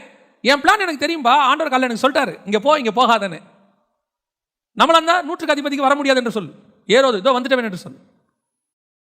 நம்ம அப்படி தானே, நமக்கு அது ஒரு காரணம் வச்சிருப்போம். ராஜாக்களுக்கு சுவிசேஷம் சொல்வதற்கு ஒரு வாய்ப்பு கிடைத்திருக்கிறது, நாம் ஏன் தவற விடுவானேன்? போய் எப்படியாவது நம்ம அதுக்காக போனோம். அவன் வெல்கம் ட்ரிங்க்லேருந்து அருமையாக கொடுப்பான். இந்த மாதிரி ஒரு தடவை லைஃப்பில் கிடைக்குமா? சோத்திரத்தோட புசிச்சு அதுக்கப்புறம் சாட்சி வேற, கர்த்தர் ராஜாக்கள் மத்தியில் கொண்டு வந்து உட்கார. டே, நீ நரி கூட உட்காந்துட்டு வந்திருக்க, வாயை மூடிட்டு கம்முன்னு. நீ ராஜா கூட உட்காரல, யார் கூட உட்காந்துருக்க? நரி கூட உட்காந்துருக்க. ஆனால் 100க்கு அதிபதி வீட்டுக்கு போ, சமஸ்த இஸ்ரவேலிலும் பார்க்க முடியாத விசுவாசம் உள்ளவனோடு கூட நீ உட்காந்து விட்டு வருவாய். இப்போ எது மேன்மை? நமக்கு எப்பவுமே எது மேன்மை? எல்லாரும் பயங்கர கிராண்டான இடத்துல உட்காரதான் நமக்கு மேன்மை. நம்ம நினைக்கிறது, பரலோகம் சொல்லுது, உன்னை ஆயக்கார வீட்லையும் நான் உட்கார வைக்கிறேன், ஆயக்கார வீட்லையும் நான் உட்கார வைக்கிறேன், 100க்கு அதிபதி வீட்லையும் உட்கார வைக்கிறேன், யவீருவின் வீட்டுக்கும் நான் அனுப்புகிறேன், சமாரியா ஸ்திரீகிட்டையும் நான் அனுப்புகிறேன். நான் சொல்கிற இடத்துக்கு மட்டும் நீ போ, அது உனக்கு பிளெஸிங்காக இருக்கும். சுயசித்தத்தை செய்யாத, அவ்வளோதான், விட்டுரு. ஆபிரகாம் அழைப்பை என்ன செஞ்சார்? ஆபிரகாம் என்பது அழைப்பல்ல, மேலான ஃபாதர். இப்போ என்னவாயிட்டாரு? ஜாதிகளுக்கு தகப்பன். சரி, இப்போ ஒரு கேள்வி, ஏங்க ஆபிரகாம் யாரும் பண்ணாத தப்ப பண்ணாரா? அந்த காலத்தில் வேலைக்காரிகளை திருமணம் செய்வது தவறா சரியா? அந்த காலத்தில் ஒரு தப்பும் கிடையாது. யாக்கோபு 4 மனைவி வச்சுக்கிட்டாரு. அன்னைக்கு வந்து வேலைக்காரிகளை திருமணம் செய்து கொள்வது இயல்பான ஒரு காரியம், திருமணமே செய்ய வேண்டாம். அடிமை பெண்கள் தங்கள் இஷ்டப்படி நடத்துவது அன்னைக்கு உள்ளதான ஒரு முறைமை. இப்போ ஆபிரகாம் ஒருவேளை ஆண்டவரே நான் என்ன எல்லாரும் பண்ணாதியா பண்ணேன், இங்க எவன் இந்த ஊர்ல உலகத்தில் இப்படி பண்ணாத தப்ப நான் பண்ணேன்னு சொல்லுங்க. அதான் ஆண்டவர் சொல்றார், ஆபிரகாம் எவன் வேணாலும் பண்ணலாம், நீ பண்ணக்கூடாது, அவ்வளோதான். ஏன்? இவன் அத்தனை பேரும் உலகத்தின் திட்டத்துக்குள்ள இருக்கிறவன், நீ மட்டும்தான் பரலோகத்தின் திட்டத்தில் இருக்கிறவன். உன் மேல ஹெவன்லி பிளான் இருக்குவா, அதோட மேன்மையை தெரிஞ்சுக்கோ. நீ மட்டும் ஒழுங்கா இருந்தீனா உனக்கு பிறக்க போறது ஈசாக்கு மட்டும் இல்லையா, ஈசாக்குடைய முடிவு கிறிஸ்து. நான் கிறிஸ்துவ பேஸ் பண்ணி உன்னை நடத்திட்டு இருக்கிறேன். நீ என்ன பேஸ் பண்ணி நடக்கிற? இங்க இருக்கிறவங்கள நான் நல்லவன், இருக்கிறவங்கள நீ நல்லவன்றதுக்காக அழைக்கல. ஆனா ஹெவன் உங்களை எங்க கம்பேர் பண்ண சொல்ல தெரியுமா? ஹெவனோட. நீ பூமியில அன்கம்பேரபிள், நீ யூனிக் ப்ராடக்ட். உனக்கு வச்சிருக்கிற அழைப்பு பூமியில வேற யாருக்கும் இல்லாத அழைப்பு. ஆகவே நீ எதையோடையும் உன்னை கம்பேர் பண்ணிக்காத. உனக்கு கொடுக்கப்பட்ட மினிஸ்ட்ரி சின்னது பெருசுங்கிற பேச்சே பேசாத. உனக்கு கொடுக்கப்பட்டிருக்கிற ஊழியத்தில் இது சின்னது, இது பெருசு, இது ஆசீர்வாதம், அதெல்லாம் கிடையாது. எனக்கு கொடுத்தது ஹெவன், அவ்வளோதான். இது பரலோகத்துக்குரியதான ஒரு திட்டம். கட்டின ஆண்டவர் வச்சிருக்கிறதான மகா பெரிய மேப்பில் நான் ஒரு கோடு. இந்த கோடு தப்பாக போச்சுன்னா இதுக்கு பதிலாக வேறொரு கோடு அவர் உருவாக்குவார். அதுக்கு அவருக்கு தெரியும். ஆனால் நான் அந்த மேப்பில் இருக்க மாட்டேன்ல, அதானே நஷ்டம். அவருக்கு கோடு வேற ஒரு கோடை உருவாக்கி வேற ஒரு மேப் உருவாக்கிடுவார். அவருடைய நாளைக்கு ஒரு நாள் ஹெவனில் ஒரு மொத்த மேப் நிற்குமே, எல்லாரும் சக்ஸஸ்ஃபுல்லானவங்களாம் நிற்பாங்களே, அந்த வரிசையில் யார் இருக்க மாட்டா? நான் இருக்க மாட்டேனே. அதுதானே முக்கியம். அவர் கரெக்ட் பண்ணிடுவாருங்க, கரெக்ட் பண்ண அவருக்கு தெரியும். ஆனால் நான் அதில் இருக்கிறேனாங்கிறதா முக்கியம். ரெண்டாவது வாசிங்கள், மத்தேயு சுவிசேஷம் 1ஆம் அதிகாரம் 1ஆம் வசனம் வாசி. ஆபிரகாமின் குமாரன் ஆகிய தாவீதின் குமாரனான இயேசு கிறிஸ்துவினுடைய வம்ச வரலாறு. இப்போ அடுத்து யார் வரா? தாவீது வரார். தாவீது ஏன் வராரு அப்படின்னு கேட்டா நல்லா கவனிச்சுக்கொள்ளுங்க. இப்போ இதே மெல்கிசேதேக்கின் முறைமையை இஸ்ரவேலுக்குள்ள அவங்க செட்டில் பண்ண வச்சு, நான் இன்னும் ஒரு வசனம் சொல்ல மறந்துட்டேன். இது நான் சொன்ன மெல்கிசேதேக்கின் முறைமை தான் கரெக்டா, இஸ்ரவேலர்களை கர்த்தர் அப்படி தான் கூப்பிட்டாரா அப்படிங்கிறதுக்கு ஒரு வசனம் இருக்கு. வாசிங்க, யாத்திராகமத்தின் புத்தகம் 19ஆம் அதிகாரம் 6வது வசனம் வாசி. நீங்கள் எனக்கு ஆசாரிய ராஜ்யம். அப்ப இஸ்ரவேல் கோத்திரத்தையே கர்த்தர் எதுக்கு தான் கூப்பிட்டுருக்காரு? மெல்கிசேதேக்கின் முறைமைக்கு தான் கூப்பிட்டுருக்காரு. இஸ்ரவேலோடைய அழைப்பே மெல்கிசேதேக்கின் முறைமை. எப்படி சொல்றீங்க அப்படின்னா, அந்த கோத்திரத்தில் ஆசாரியன் இருப்பான், அந்த கோத்திரத்தில் ராஜா இருப்பான், 12 பேரும் அப்படியே இருப்பான். இது அப்படியே ஸ்ப்ரெட் ஆகி இவங்க உலகத்தெல்லாம் பிடிச்சி டோட்டல் உலகத்தையும் யார் கீழே கொண்டு வரணும்? இந்த மெல்கிசேதேக்கின் முறைமை கீழே கொண்டு வரும்போது இயேசு அவர்கள் மேல் ராஜாவாக உட்காருவார். இதான் பிளான். ஆதாம் பூமியை கீழ்ப்படுத்தி ஆண்டு கொள்ள வேண்டும். இப்போ இஸ்ரவேலர்கள் பூமியை கீழ்ப்படுத்தி எல்லாரையும் கீழ்ப்படுத்தி ஆண்டு கொள்ள வேண்டும். என்ன முறைமையில்? ஆசாரிய ராஜ்யம். அப்போ காடோடைய பிளானே என்ன பிளான் தான்? மெல்கிசேதேக்கின் முறைமை தான் காடோடைய பிளானே. இப்போ எப்போ இவர் ஒரு மிஸ்டேக் பண்ணாரோ, ஆபிரகாம் பண்ணாரோ, அதுக்கப்புறம் ஆண்டவர் இவங்களை கானானுக்குள்ள கொண்டு நீங்க ஆசாரிய ராஜ்யமா தான் இருக்கீங்க, ஆனா நீங்க எவனும் அப்படி நடந்துக்கல. அது வரைக்கும் ஏன் இவங்களுக்கு ராஜா இல்லை? இஸ்ரவேலுக்குள்ள நாட்டை பிடிக்க சொல்றாரு, அவன் பிடிச்சுக்கோன்றாரு. இஷ்டப்படி பிடிச்சுக்கோங்க, எவ்வளவு தூரம் பிடிக்கணுமோ. யோசா சுலபமா சொல்றாரு, இன்னும் நீங்கள் பிடிக்க வேண்டியது தேசம் விஸ்தாரமா இருக்கிறது, இன்னும் பிடிக்கணும், பிடிச்சுக்கோங்க. ஆனா உங்களுக்கு எவ்வளவு வேணா பிடிச்சுக்கோ, உனக்கு ராஜா இருக்க மாட்டான். ஏன்? ராஜா தாவீதுன்னு ஒருத்தன் வருவான். அவன் வரும்போது தான் நீங்கள் ஆசாரிய சாம்ராஜ்யமும் மெல்கிசேதேக்கின் முறைமையின்படி ஒரு ராஜாவும் உங்களுக்கு இருப்பார். எப்படி சொல்றீங்க? மெல்கிசேதேக்கின் முறைமையின்படி தாவீது ராஜாங்கிறத நீங்க எப்படி சொல்றீங்க அப்படின்னு கேட்டீங்கன்னு சொன்னா, காடோடைய பிளான்ல தாவீது தான் ராஜா. காடோடைய பிளான்ல சவுல் ராஜாவே கிடையாது. காடோடைய பிளான்ல தாவீது தான் ராஜா. இவங்க அவசரப்பட்டு என்ன கேட்டாங்க? எங்களுக்கு ராஜா கொடுங்க அப்படின்னு கேட்டாங்க. சரி, ஓகே, அவர்கள் உன்னை அல்ல என்னையே தள்ளினார்கள் என்று சொல்லி ஒரு ராஜா கொடுக்குறாரு. ஆனால் கொடுக்கும்போதே சொல்லிட்டாரு, தாவீது இப்படி தான் இருப்பான், சவுல் உங்களை இந்த மாதிரி செய்வான், இந்த மாதிரி பண்ணுவான், எல்லாம் சொல்லி தான் கொடுத்தார். இப்போ சவுலுடைய ராஜ்யபாரம் முடிவுக்கு வருகிறது. வந்த பிறகு தாவீதை ராஜாவாக உட்கார வைக்கிறார். உங்க எல்லாருக்கும் தெரியும், தாவீது இப்பொழுது என்ன செய்யறாரு? உடன்படிக்கை பெட்டியை கொண்டு வர்றாரு. ஏன் உடன்படிக்கை பெட்டி கீழே விழுந்தது அப்படின்னா நம்ம எல்லாருக்கும் தெரியும். அவங்க அதை இதில் வைக்கக்கூடாது, வண்டியில் வைக்கக்கூடாது, அது ஆசாரியர்கள் சுமக்கப்பட வேண்டும். இது எல்லாமே நமக்கு வெளிப்படையாக தெரிஞ்ச காரியம். ஆனால் ஒன்று தெரியணும், அங்கே முதல் தடவை அந்த உடன்படிக்கை பெட்டி இஸ்ரவேலை விட்டு வெளியே போச்சு இல்லையா, அது எதுக்கான அடையாளம்? நல்லா தெரிஞ்சுக்கொள்ளுங்க. பைபிளில் நடக்கிற ஒவ்வொரு சம்பவத்துக்கு பின்னாடியும் ஹெவனுடைய ஒரு பிளான் இருக்கும். நம்ம வெறும் சம்பவத்தை மட்டும் பார்த்தோம்னா அது இன்சிடென்ட். அந்த பிளானை புரியணும். இஸ்ரவேலை விட்டு உடன்படிக்கை பெட்டி வெளியே போச்சு இல்லையா, அதோடைய அர்த்தம் இஸ்ரவேலை விட்டு உடன்படிக்கை போய்விட்டது. அது போயிட்டு திரும்பி வரும். திரும்பி வரும்போது உடன்படிக்கை பெட்டிக்குள்ள என்ன இருந்துச்சு? மண்ணா கிடையாது, துளிர்த்த கோல் கிடையாது, ஆரோனின் துளிர்த்த கோல் கிடையாது, ஒன்னே ஒன்று தான் இருந்துச்சு. என்ன இருந்துச்சு? கற்பலகைகள் மட்டும் இருந்துச்சு. வசனம் சொல்லுது. அதோடைய அர்த்தம் என்ன அப்படின்னு கேட்டா, இஸ்ரவேலை விட்டு உடன்படிக்கை போயிட்ட பிறகு அவர்களுக்கு மன்னா போயிருச்சு. ஏன்னா மறைவான மன்னா நமக்கு வந்துருச்சு, புறஜாதியார் கைக்கு வந்துருச்சு. ஆரோனின் துளிர்த்த கோல் போயிருச்சு. காரணம், தெரிந்து கொள்ளப்படுதல் அவங்களுக்கு விட்டு போயிருச்சு. கர்த்தர் உங்களையும் என்னையும் தெரிந்து கொண்டார். ஆனால் கற்பலகைகள் மட்டும் இருந்துச்சு. காரணம், நியாயப்பிரமாணம் மட்டும் உண்டு. அவங்களுக்கு இன்றைக்கும் உண்டு நியாயப்பிரமாணம், அது மட்டும் உண்டு. மற்ற ரெண்டும் அவங்கள விட்டு போயிருச்சுன்னு அர்த்தம். அந்த ரெண்டும் நமக்கு வந்துருச்சு. இப்போ இவங்க பழையபடியே உடன்படிக்கை பற்றி என்ன பண்ணுறாங்க? வெளியே போயிட்டு உள்ளே வரும்போது இவங்களுக்கு காட்ஸ் பிளான் மாறினது தெரியல. அப்போ நியாயப்பிரமாண முறைமை என்னவாயிருச்சு? முடிஞ்சிருச்சு, இதோட க்ளோஸ் ஆயிருச்சு. இவங்களுக்கு இந்த மெத்தடே தெரியல. ஏன்னா ஸ்பிரிச்சுவல் தாட் இல்லை. ஏன் வெளியே போச்சு? பெலிஸ்தர் தூக்கிட்டு போயிட்டாங்க. ஏன் திரும்பி வந்துச்சு? பெலிஸ்தர் விட்டுட்டாங்க. இதை இப்படி பார்க்கணும். ஏன் கர்த்தர் வெளியே கொண்டு போனாரு? அதை அப்படிதான் பார்க்கணும். பெலிஸ்தர் தூக்கிட்டு போனான்னு பார்க்கக்கூடாது. கர்த்தர் ஏன் வெளியே கொண்டு போகும்படி பர்மிஷன் கொடுத்தாரு? அவர்கள் செய்த அக்கிரமத்தின் நிமித்தம் அவர்களை விட்டு உடன்படிக்கை வெளியே போய்விட்டது. ஏன் திருப்பி வரும்படி கொடுத்தாரு? முதல் உடன்படிக்கை போயிருச்சு, இரண்டாவது உடன்படிக்கை உள்ளே நுழைகிறது. தேசத்துக்குள்ள என்ன வருது? இரண்டாவது உடன்படிக்கை உள்ள நுழையுது. இரண்டாவது உடன்படிக்கை எது? நியாயப்பிரமாணம் போயிடுச்சுன்னா எது வரணும் உள்ள? மெல்கிசேதேக்கின் முறைமை உள்ள வரணும். இப்போ மெல்கிசேதேக்கின் முறைமை வரணும்னா ராஜாவும் ஆசாரியனும் ஒன்னா இருக்கணும். ராஜாவும் ஆசாரியனும் என்னவா இருக்கக்கூடாது? தனித்தனியா இருக்கக்கூடாது. இப்போ உடன்படிக்கை படி தூக்கிட்டு வரும்போது யார் யார் வரா? தாவீது வராரு, ஆசாரியனும் வரான், ரெண்டு பேரும் வராங்க. இப்போ கர்த்தர் உடன்படிக்கை பட்டிய கீழே தள்ளினார். சரிங்க, அப்ப இரண்டாவது வரமுறை ஏன் தள்ளல? இப்போ வாசிங்க 2 சாமுவேல் புத்தகம் 6ஆம் அதிகாரம் 13, 14 வாசிங்க.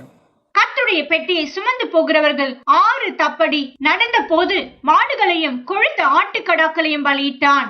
தாவீது சணல் நூல் ஏபோத்தை தரித்துக் கொண்டு தன் முழு பலத்தோடும் கர்த்தருக்கு முன்பாக நடனம் பண்ணினான்.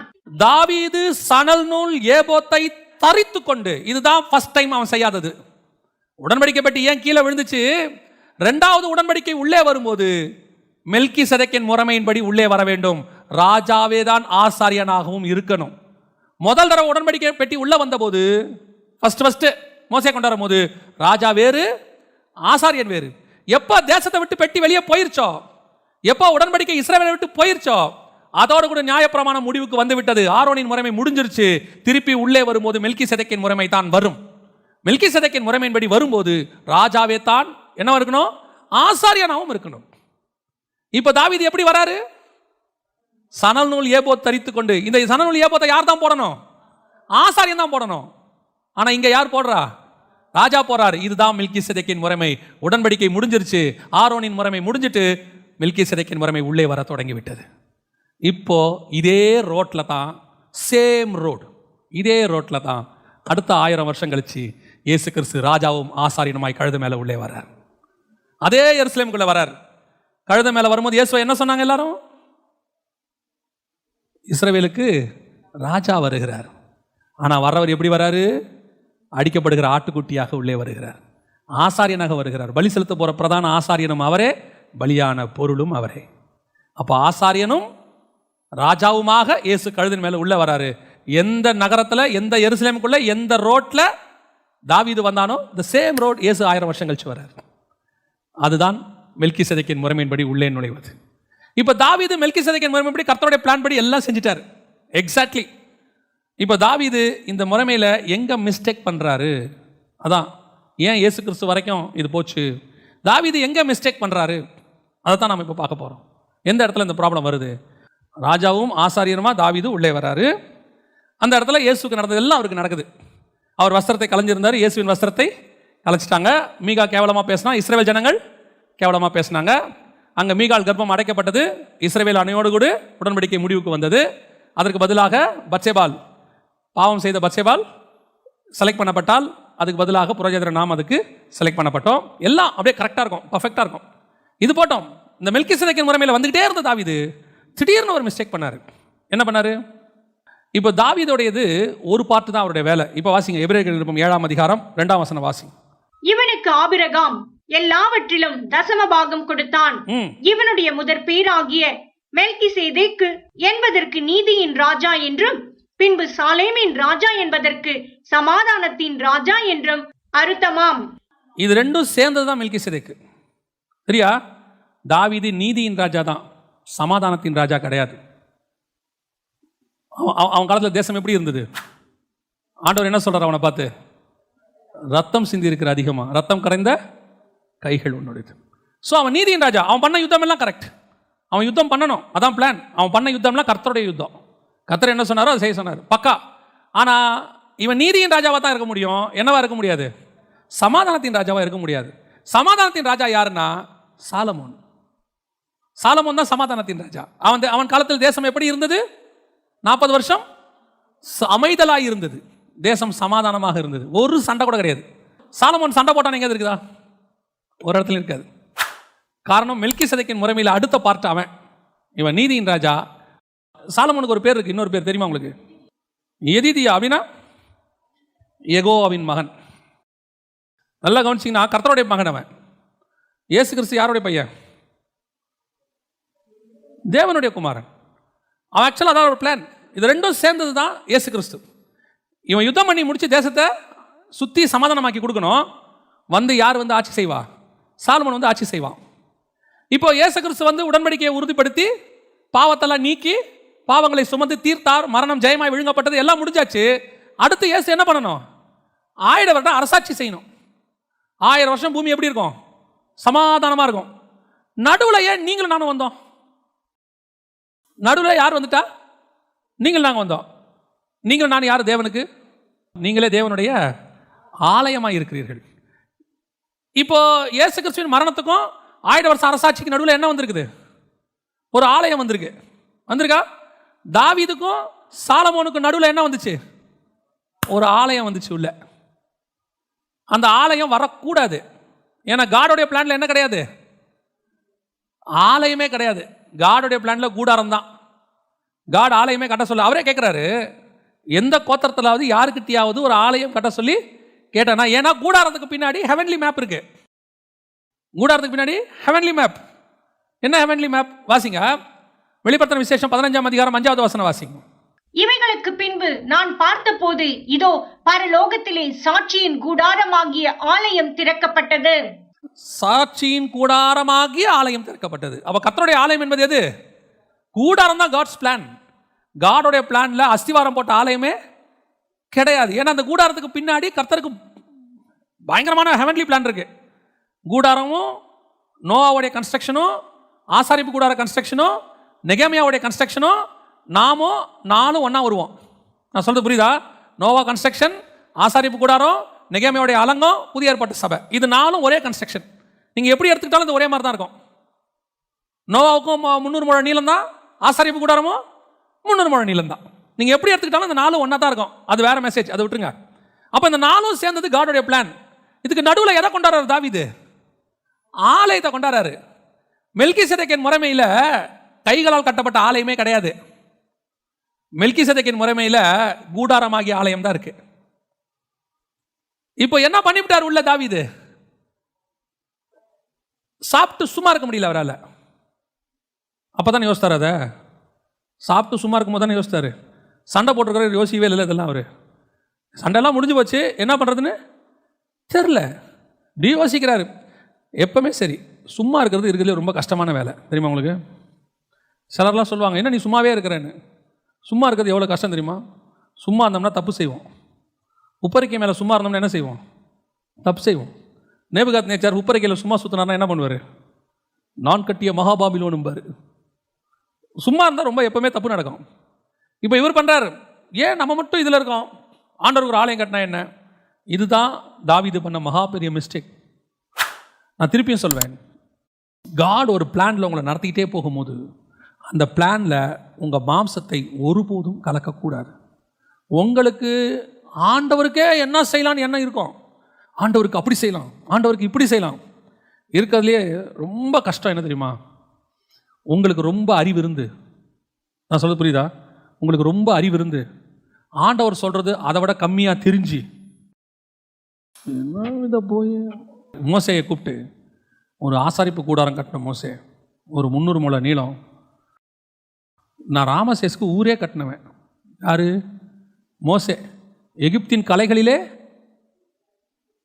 கலைகளிலும் வாக்கிலும் வல்லவன். ஆண்டவரே கூடாரம் தானே கட்டணும், நான் பார்த்துக்கிறேன், கொடுங்க, நீங்கள் 3 மாதம் டைம் கொடுங்க, எப்படி கட்டி முடிக்கணும் இந்த வாங்கி வா. என்ன ஆண்டவரே, மலையில் ஒரு மாடல் காட்டினேனா? ஆமாம், அதே மாதிரி தான் காட்டணும்.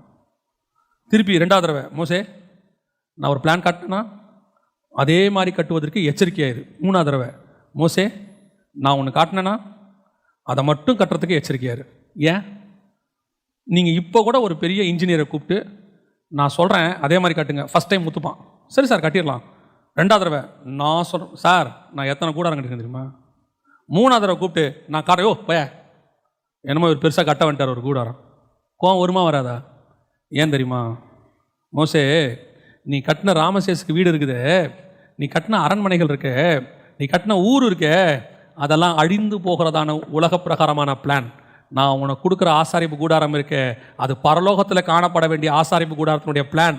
உன் அறிவு, உன் ஞானம், உன் மூளை ஓரங்கட்டு தூக்கி ஓரம் வை எல்லாத்தையும்.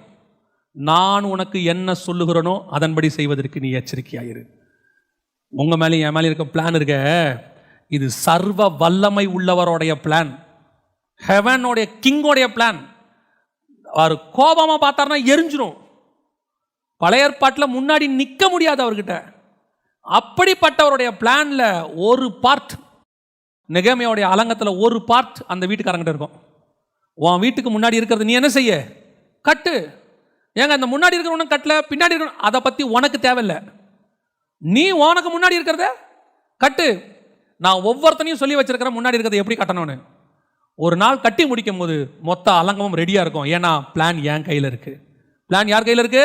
நெகேமியா கையில் இருக்கு. உன்னுடைய வேலை ஏன் இவன் கட்டல, ஏன் அவன் கட்டல? நான் பக்கத்து வீட்டுக்காரன் நல்லா கட்டுறான், அதை விட நான் பெருசா கட்டணா இல்லையான்னு பாரு. சென்னையிலேயே பெரிய சர்ச்சு கட்டணா இல்லையான்னு பாரு. தமிழ்நாட்டிலேயே பெரிய சர்ச்சு கட்டணா இல்லையான்னு பாரு. நான் சொல்லுகிறதை செய்வதற்கு நீ எச்சரிக்கையாயிரு. உனக்கு 50 பேர் உட்காரத கட்ட சொன்னா 50 பேர் உட்காரத கட்டு. ஏன்னா உனக்கு முன்னாடி இருக்க பிளான் உனக்கு தெரியாது, உனக்கு பின்னாடி இருக்கிற பிளான் உனக்கு தெரியாது. நான் சொன்னது என்னவோ அதை மட்டும் செய். ஏன்னா நான் ஹெவன்லி கிங்கு, எதிர்த்து பேசுறதுக்கான எந்த அதிகாரமும் உனக்கு கிடையாது. அதனால தான் இயேசு எப்போவுமே அதிகாரம் உடையவராய் போதித்தார். இயேசுகிட்ட ப்ரீச்சிங் கிடையாது, இயேசுகிட்ட கமாண்ட், ஆர்டர் பை ஆர்டர். நீங்கள் எந்த இடத்துல பாருங்கள், இயேசு தயவு செய்து பிரியமானவர்களே, நீங்கள் யார் யாரெல்லாம் ஒப்புக் கொடுக்க விரும்புகிறீர்களோ கரங்களை உயர்த்தி முன்னாடி வரும்படி அன்போடு கூட அழைக்கிறோம். வந்தா வா, போனா போ. நான் சொல்கிறத கேட்டால் பிழைச்ச, இல்லைன்னா செத்த. அவ்வளோதான் விஷயம். உன்னை கெஞ்சிக்கிட்டுலாம் இருக்க முடியாது. ஏன்னா கூப்பிட்றது உன் நல்லது கூப்பிட்றோம். அதே மாதிரி தான் ஹெவன்லி பிளானும். உங்ககிட்ட உங்களுடைய மூளையெல்லாம் யூஸ் பண்ணக்கூடாது. உலகத்திலேயே பயங்கரமான ஞானம் உள்ளவன் யார்? பூமியில் பிறந்தவன்ல சாலமோன். ஆனால் சாலமோன்ட்டு அந்த மேப்பை கொடுக்கும்போது தாவீது சொல்வார், சர்வ வல்லவர் உன்னோடு கூட இருப்பார், அவர் சொன்னதை செய்யும்போதும் அவர் உன்னை கைவிடுவதில்லை, ஆனால் அவர் சொன்னபடி செய்வதற்கு எச்சரிக்கையாயிரு. என்ன சாலமோனுக்கே இந்த காஷனா, மோசேக்கே இந்த காஷனா, அவங்களுக்கே அந்த காஷன்னா உங்களுக்கும் எனக்கும் என்ன காஷன் இருக்கும்? இல்லை, நம்ம கிட்ட இருக்கிற மூலையிலேயே 6% தான் யூஸ் பண்ணுறோமா. மோசே தயவு செஞ்சு எதுவுமே செய்யாது. ஏன்? கட்டுறதுக்கு கீழே சித்திர வேலை செய்யறதுக்கு நான் என்ன செஞ்சுருக்கேன்? பெசலையெல்லாம் ரெடி பண்ணியிருக்கேன், நல்ல அறிவாளியெல்லாம் வச்சுருக்கேன். நீ மட்டும் உன் அறிவை யூஸ் பண்ணிடாத. ஏன்? உனக்கு அறிவு ஜாஸ்தி. ஏன்னா நான் ஆசாரிப்பு கூடாரங்கிறது ஹெவனுடைய மேப்பு. நீ பூமியில் ராமசேஸுக்கு பெரிய பெரிய பிரைமேட் கட்டின ஆளாக இருக்கலாம். எங்களுக்கு தேவை நாங்கள் சொல்கிறத கட்டுற ஒரு ஆள். அவ்வளோதான். இதுதான் மினிஸ்ட்ரி, இவ்வளோதான் ஊழியம். ஊழியம் என்பது உங்கள் மூளையை நுழைச்சி கசக்கி புழிஞ்சி, இந்த நூற்றாண்டிலேயே கர்த்தருக்கு சிறப்பான ஊழியம்லாம் ஒன்றும் செய்வானா. அவர் 7000 வருஷம் பார்த்துட்டார் எல்லாரையும். அவருக்கு தேவை சொல்கிறத செய்கிற ஒரு ஆள் மட்டும்தான் வேணும். ஆண்டவர் சொல்கிறாரு, நேர்த்தருவில் பவுல்னு ஒருத்தர் இருக்கா, அவனை போய் என்ன செய்ய? அபிஷேகம் பண்ணு. இவர் யாருக்கு ஆலோசனை கொடுக்குறது? ஆண்டவருக்கு. ஆண்டவரே, அவன் சபைகளை துன்பப்படுத்துகிறவன் ஆயிற்ற. வசனம் சொல்லுது, சிருஷ்டிகரை என்ன செய்யக்கூடாது? கேள்வி கேட்கக்கூடாது. ஆனால் அவரும் பொறுமையாக சொல்கிறார், எனக்கு தெரியும், நீ போ அப்படிங்கிறாரு. எதுக்கு சொல்ல வரேன்? பல நேரத்தில் நம்ம யாருக்கு ஆலோசனை கொடுக்குறோம்? கர்த்தருக்கு ஆலோசனை கொடுக்குறோம். நல்லா மைண்டில் ஒன்று வச்சுக்கொள்ளுங்க, எங்கிட்ட பிளான்னு ஒன்று கொடுத்ததே பெரிய விஷயம். என்னை பரலோகம் நம்பி ஒரு பிளான் கொடுத்துருக்குதே, நானோ என் முற்பிதாக்களோ அதுக்கு என்ன உள்ளவர்கள் அல்ல, தகுதியானவர்கள் அல்ல. ஆனாலும் பரலோகம் என்னை முன் குறித்ததே. என்னுடைய பான் அண்ட் ப்ராட் அப், பிறப்பும் வளர்ப்பும் இந்த பிளானை செய்வதற்கு எந்த விதத்திலும் தகுதியானதல்ல. ஆனாலும் கர்த்தர் என்னை செலக்ட் பண்ணி இருக்கிறாரு. இதற்கு நான் என்ன செய்யணும் தெரியுமா? காலமெல்லாம் நான் செய்ய வேண்டியது சொல்லும் அடியேன் கேட்கிறேன், அவ்வளோதான். Nothing more than that. நம்முடைய பிஇ எம்பிஏ படித்தது, எம்பாம பிஏ படித்தது, எந்த அறிவையும் தூக்கி எங்கே வச்சிடணும்? ஓர வச்சிடணும். நீங்கள் அப்படி எம்பிஏ அறிவை யூஸ் பண்ணிங்கன்னா 2500 ரூபாய் கொடுக்கக்கூடிய 2500 பேர் தேவைன்ற முடிவுக்கு நீங்கள் வந்துடுவீங்க. நீங்கள் எம்பிஏ அறிவை யூஸ் பண்ணாமல் இருந்தீங்கன்னா வானத்தை பூமி உண்டாக்கின தேவனத்திலேருந்து எனக்கு ஒத்தாசை வரும்னு சொல்லுவீங்க. இப்போ எந்த அறிவை யூஸ் பண்ணணும்னு நீங்கள் தான் பார்க்கணும். அல்லேலூயா. தாவீது பண்ண பெரிய தப்பு கர்த்தர் சொல்லாத கட்டடத்தை கட்டுவதற்கு. பல நேரங்களில் கர்த்தர் நம்முடைய சித்தத்துக்கு அனுமதி கொடுக்கிறார், ஆனால் அது முடிவு நன்றாக இராது. கர்த்தருடைய சித்தம் வேறு, கர்த்தருடைய அனுமதி வேறு. God's will is different from God's permission. நான் காட்ஸ் பர்மிஷனை வாங்கியிருக்கேன்னா காட்ஸ் வில்லை செய்கிறேன்னா அதான் முக்கியம். சில நேரத்தில் இப்போ தாவீதுக்கு கிடைச்சது காட்ஸ் பர்மிஷன், பிழையாமுக்கு கிடைச்சது காட்ஸ் பர்மிஷன். சரி, இப்போ இந்த பர்மிஷன் எப்பவுமே கெடுதி, முடிவு கொடுமையாக இருக்கும். பிழையாமின் முடிவு கொடுமை, தேவாலயத்தினுடைய முடிவு கொடுமை தான். ஒரு தடவைக்கு 2 தடவை கட்டி 2 தடவை என்ன ஆயிடுச்சு? இடிச்சாச்சு. இப்போ 3ஆவது தடவை கட்ட போகிறாங்க, கட்டி என்ன பண்ணிடுவாங்க? இடிச்சிருவாங்க. ஏன்னா வசனம் சொல்லுது தேவாலயம் காணப்படவில்லை, தேவாலயம் இருக்காது, ஆனால் கூடாரம் நிற்கும், பரலோகம் வரைக்கும் நிற்கும். ஏன்? அது காட்ஸ் பிளான். கூடாரம் காட்ஸ் பிளான், காட்ஸ் வில். தேவாலயம் காட்ஸ் பர்மிஷன். பர்மிஷன் ஒளிந்து போகும், வில் நிற்கும். நான் காட்ஸ் வில்லை செய்கிறேன்னா காட்ஸ் பர்மிஷனை செய்கிறேன்னா இதை மட்டும் எப்பவுமே என்ன பண்ணிக்கணும்? காட்ஸ் வில்லுக்கும் பர்மிஷனுக்கும் 1 நிமிஷம் தான் டிஃப்ரென்ஸ். நான் சொல்றது புரியுதா? காட்ஸ் வில் செய்யாத, ஆண்டவரே சரி செய், இதான் பர்மிஷன். வில் முடிவு சம்பூர்ணமாக இருக்கும், பெர்மிஷன் முடிவு வலியாக இருக்கும். ஆண்டவர் சொல்லும் போது சொல்லும் அடியேன் கேட்கிறேன், அவ்வளோதான், ஃபினிஷ், ஓவர். கேட்கறதுக்கு கஷ்டமாக இருக்கும், ஆனால் செய்யறதுக்கு ஈஸியாக இருக்கும். காட்ஸ் பர்மிஷன் கேட்கறதுக்கு நல்லா இருக்கும், செய்யறதுக்கு கஷ்டமாக இருக்கும். எதுன்னு நீங்களே முடிவு பண்ணிக்கணும். அல்லேலூயா. இங்கே தான் தாவீதினுடைய காரியம் என்னவாச்சு? போச்சு. தாவீது செஞ்ச வேண்டியது என்ன? தேசத்தை அமைதியாக்கியாச்சு. இனி ஆண்டவரே நான் என்ன செய்யணும்? சாலமோன் வர வரைக்கும் அமைதியாகிரு. சாலமோன் வருவான், ராஜ்யபாரத்தை கொடுத்துட்டு போயிட்டே இரு. அதுக்கப்புறம் சாலமோன் ராஜ்யபாரத்தை என்ன செய்ய போகிறான்? சமாதானமாக செய்வான். இப்போ இவர் பண்ண தப்பு, அதுக்கப்புறம் தேசத்தை விட்டு ஓடியாந்து எல்லாம் செஞ்சு கடைசியில் அந்த ராஜ்யபாரம் யாருக்கிட்ட தான் போச்சு? சமாதானமாக போக வேண்டிய ராஜ்யபாரம் எப்படி போச்சு? சண்டை சச்சரவோட போச்சு. காட்ஸோடைய வில்லை மாற்ற முடியாது, ஆனால் எந்த ரூட்டில் ட்ராவல் பண்ணுறோங்கிறது தான் முக்கியம். சமாதானமாக ஊழியத்தை முடிக்கிறோமா இல்லை சண்டையோட முடிக்கிறோமா? ஆனால் ஊழியம் முடியும் கண்டிப்பாக. எப்படி முடிக்கிறோன்றதான் முக்கியம். இதான் அந்த இடத்துல நடந்துச்சு. இப்போது இந்த 2 பேரும் விட்டதை யார் நிறைவேற்றுறா? இயேசு கிறிஸ்து நிறைவேற்றுகிறார். இப்போ இயேசு கிறிஸ்துவுக்கும் நீங்களும் நானும் ஒரே சந்ததியாக இருக்கிறோம். இயேசு கிறிஸ்துவுக்கு சந்ததிகள் கிடையாது, அவருடைய வித்து நமக்குள்ள இருக்கிறது. நாம் மட்டும்தான் அவருடைய சந்ததியாக இருக்கிறோம். தேவனுக்கு சந்ததிகள் கிடையாது. இதுக்கு ஒத்த வசனம் இன்னொன்று வாசிங்க. ரோமர் நிருபம் 8ஆம் அதிகாரம் 29வது வசனத்தை வாசிங்க. ரோமர் 8:29 வாசிங்க. தம்முடைய குமாரன் அநேக சகோதரருக்குள்ளே முதற் பேரானவராய் இருக்கும்படிக்கு. அப்போ இயேசு கிறிஸ்து முதற் பேரானவர் இல்லையா? ஒரே பேரானவரா முதற் பேரானவரா? இயேசு கிறிஸ்து பூமிக்கு வரும்போது ஒரே பேரான குமாரன் தான். அவர் தம்முடைய ஒரே பேரான குமாரனை தந்தருளி இவ்வளவாய் உலகத்தில் அன்பு கூர்ந்தார். அவர் வரும்போது ஒரே பையன் தான் பிதாவுக்கு. இப்போ இந்த வசனம் 8:29, தேவன் தம்முடைய குமாரன் அநேக சகோதரருக்குள்ளே முதற் பேரான இருக்கும். அவர் ஃபர்ஸ்ட், நம்ம எல்லாரும் செகண்ட். முதற் பேரானவராக இருக்கும்படிக்கு தேவன் எவர்களை முன்னறிந்தாரோ அவர்களை தம்முடைய குமாரனின் சாயலுக்கு ஒப்பாய் இருக்கும்படிக்கு முன்னறிந்திருக்கிறார். அப்போ நாம் எல்லாம் செகண்ட், நாம் எல்லாம் சந்ததிகள் கிடையாது, சந்ததி. அப்போ அவருக்கு நாம் ஒரே பேரான குமாரனுக்கு நாம் எல்லோரும் 2வது பசங்களாக மாறி இருக்கிறோம். ஆபிரகாம் பண்ண தப்பையும் தாவீது பண்ண தப்பையும் அவர் சரி பண்ணிட்டார். இப்போது இயேசு கிறிஸ்து வந்து என்ன செய்யலை? பாடு அனுபவிச்சு தாவீது மாதிரி யுத்தங்கள்லாம் முடிச்சு ஓய பண்ணிட்டார். இன்னும் சமாதானத்தின் ராஜா வரல. சமாதான ராஜா வந்து ஆளுகை செய்யணும் 1000 வருஷம். அதுக்கு முன்னாடி அவர் தேவாலயம் கட்டின மாதிரி பிதாவின் சித்தத்தை தாண்டி என் கல்லறையை ஆலயமாக்கி கும்பிடுங்கன்னு சொல்லாமல் எதுவுமே செய்யாமல் நீங்களே தேவனுடைய ஆலயமாக இருக்கீங்கன்னு ஒரு கூடாரத்தை திருப்பி உருவாக்கிட்டு போயிட்டார். கல்லை உடைச்சிட்டு கூடாரத்தை கொண்டாந்துட்டு போயிட்டார். இப்போ நீங்களாம் என்னவா இருக்கிறோம்? கூடாரமாகிய ஆலயம். தாவீது கூடாரத்தை ஆலயமாய் மாற்றினான். இயேசு இருக்கும்போது இந்த ஆலயத்தை ஒரு கல்லின் மேல் ஒரு கல் அப்படி இடித்து விட்டு கூடாரத்தை உண்டாக்கி விட்டு போயிருக்கிறார். அல்லேலூயா. அப்போ மெல்கிசேதேக்கின் முறைமைப்படி அழைக்கப்பட்டிருக்கிற நீங்களும் நானும் தேவனுடைய சந்ததிகளாகவும் இருக்கிறோம், தேவனுடைய ஆலயமாகவும் இருக்கிறோம். ஆபிரகாம் செய்த தவறுகளையோ தாவீது செய்த தவறுகளையோ செய்யாதபடிக்கு நிவர்த்தி செய்வோமானால் நம்ம மேலே இருக்கிற ஹெவன்லி பிளான் கடைசி வரைக்கும் ஓடி முடிக்கும். இது ஆபிரகாமுக்கு வந்த சோதனைகளும் உங்களுக்கு வரும், தாவீதுக்கு வந்த சோதனைகளும் உங்களுக்கு வரும். கடைசி வரைக்கும் அதுக்கு தான் ஃபஸ்ட் அந்த பிளானை வாங்கிடணும். இப்போ இதான் உங்களுக்கு பிளானுங்கிறது ஓரளவுக்கு என்ன செஞ்சுருக்கும், இப்போ தெரிஞ்சிருக்கும். நான் மெல்கிசேதேக்கின் முறைமைப்படி அழைக்கப்பட்டிருக்கிறேன்னு தெரிஞ்சிருச்சு. இந்த அழைப்பில் நான் எப்படி முடிவு பரியந்தம் ஓடி முடிக்கணுங்கிறத கேட்க வேண்டியது மட்டும்தான் நம்முடைய பிளான். அப்படி செஞ்சு முடித்தோம்னா நாம் அந்த இயேசு கிறிஸ்துவின் சந்ததியில் அவரோடு கூட பாடு சகித்தோமானால் அவரோடு கூட ஆளுகையும் செய்வோம். கரெக்டாக நமக்கு அந்த பிளான் முடிஞ்சிடும். மத்தேயு 1:1 நீங்களும் நானும் வந்துடுவோம். ஆமென். அல்லேலூயா.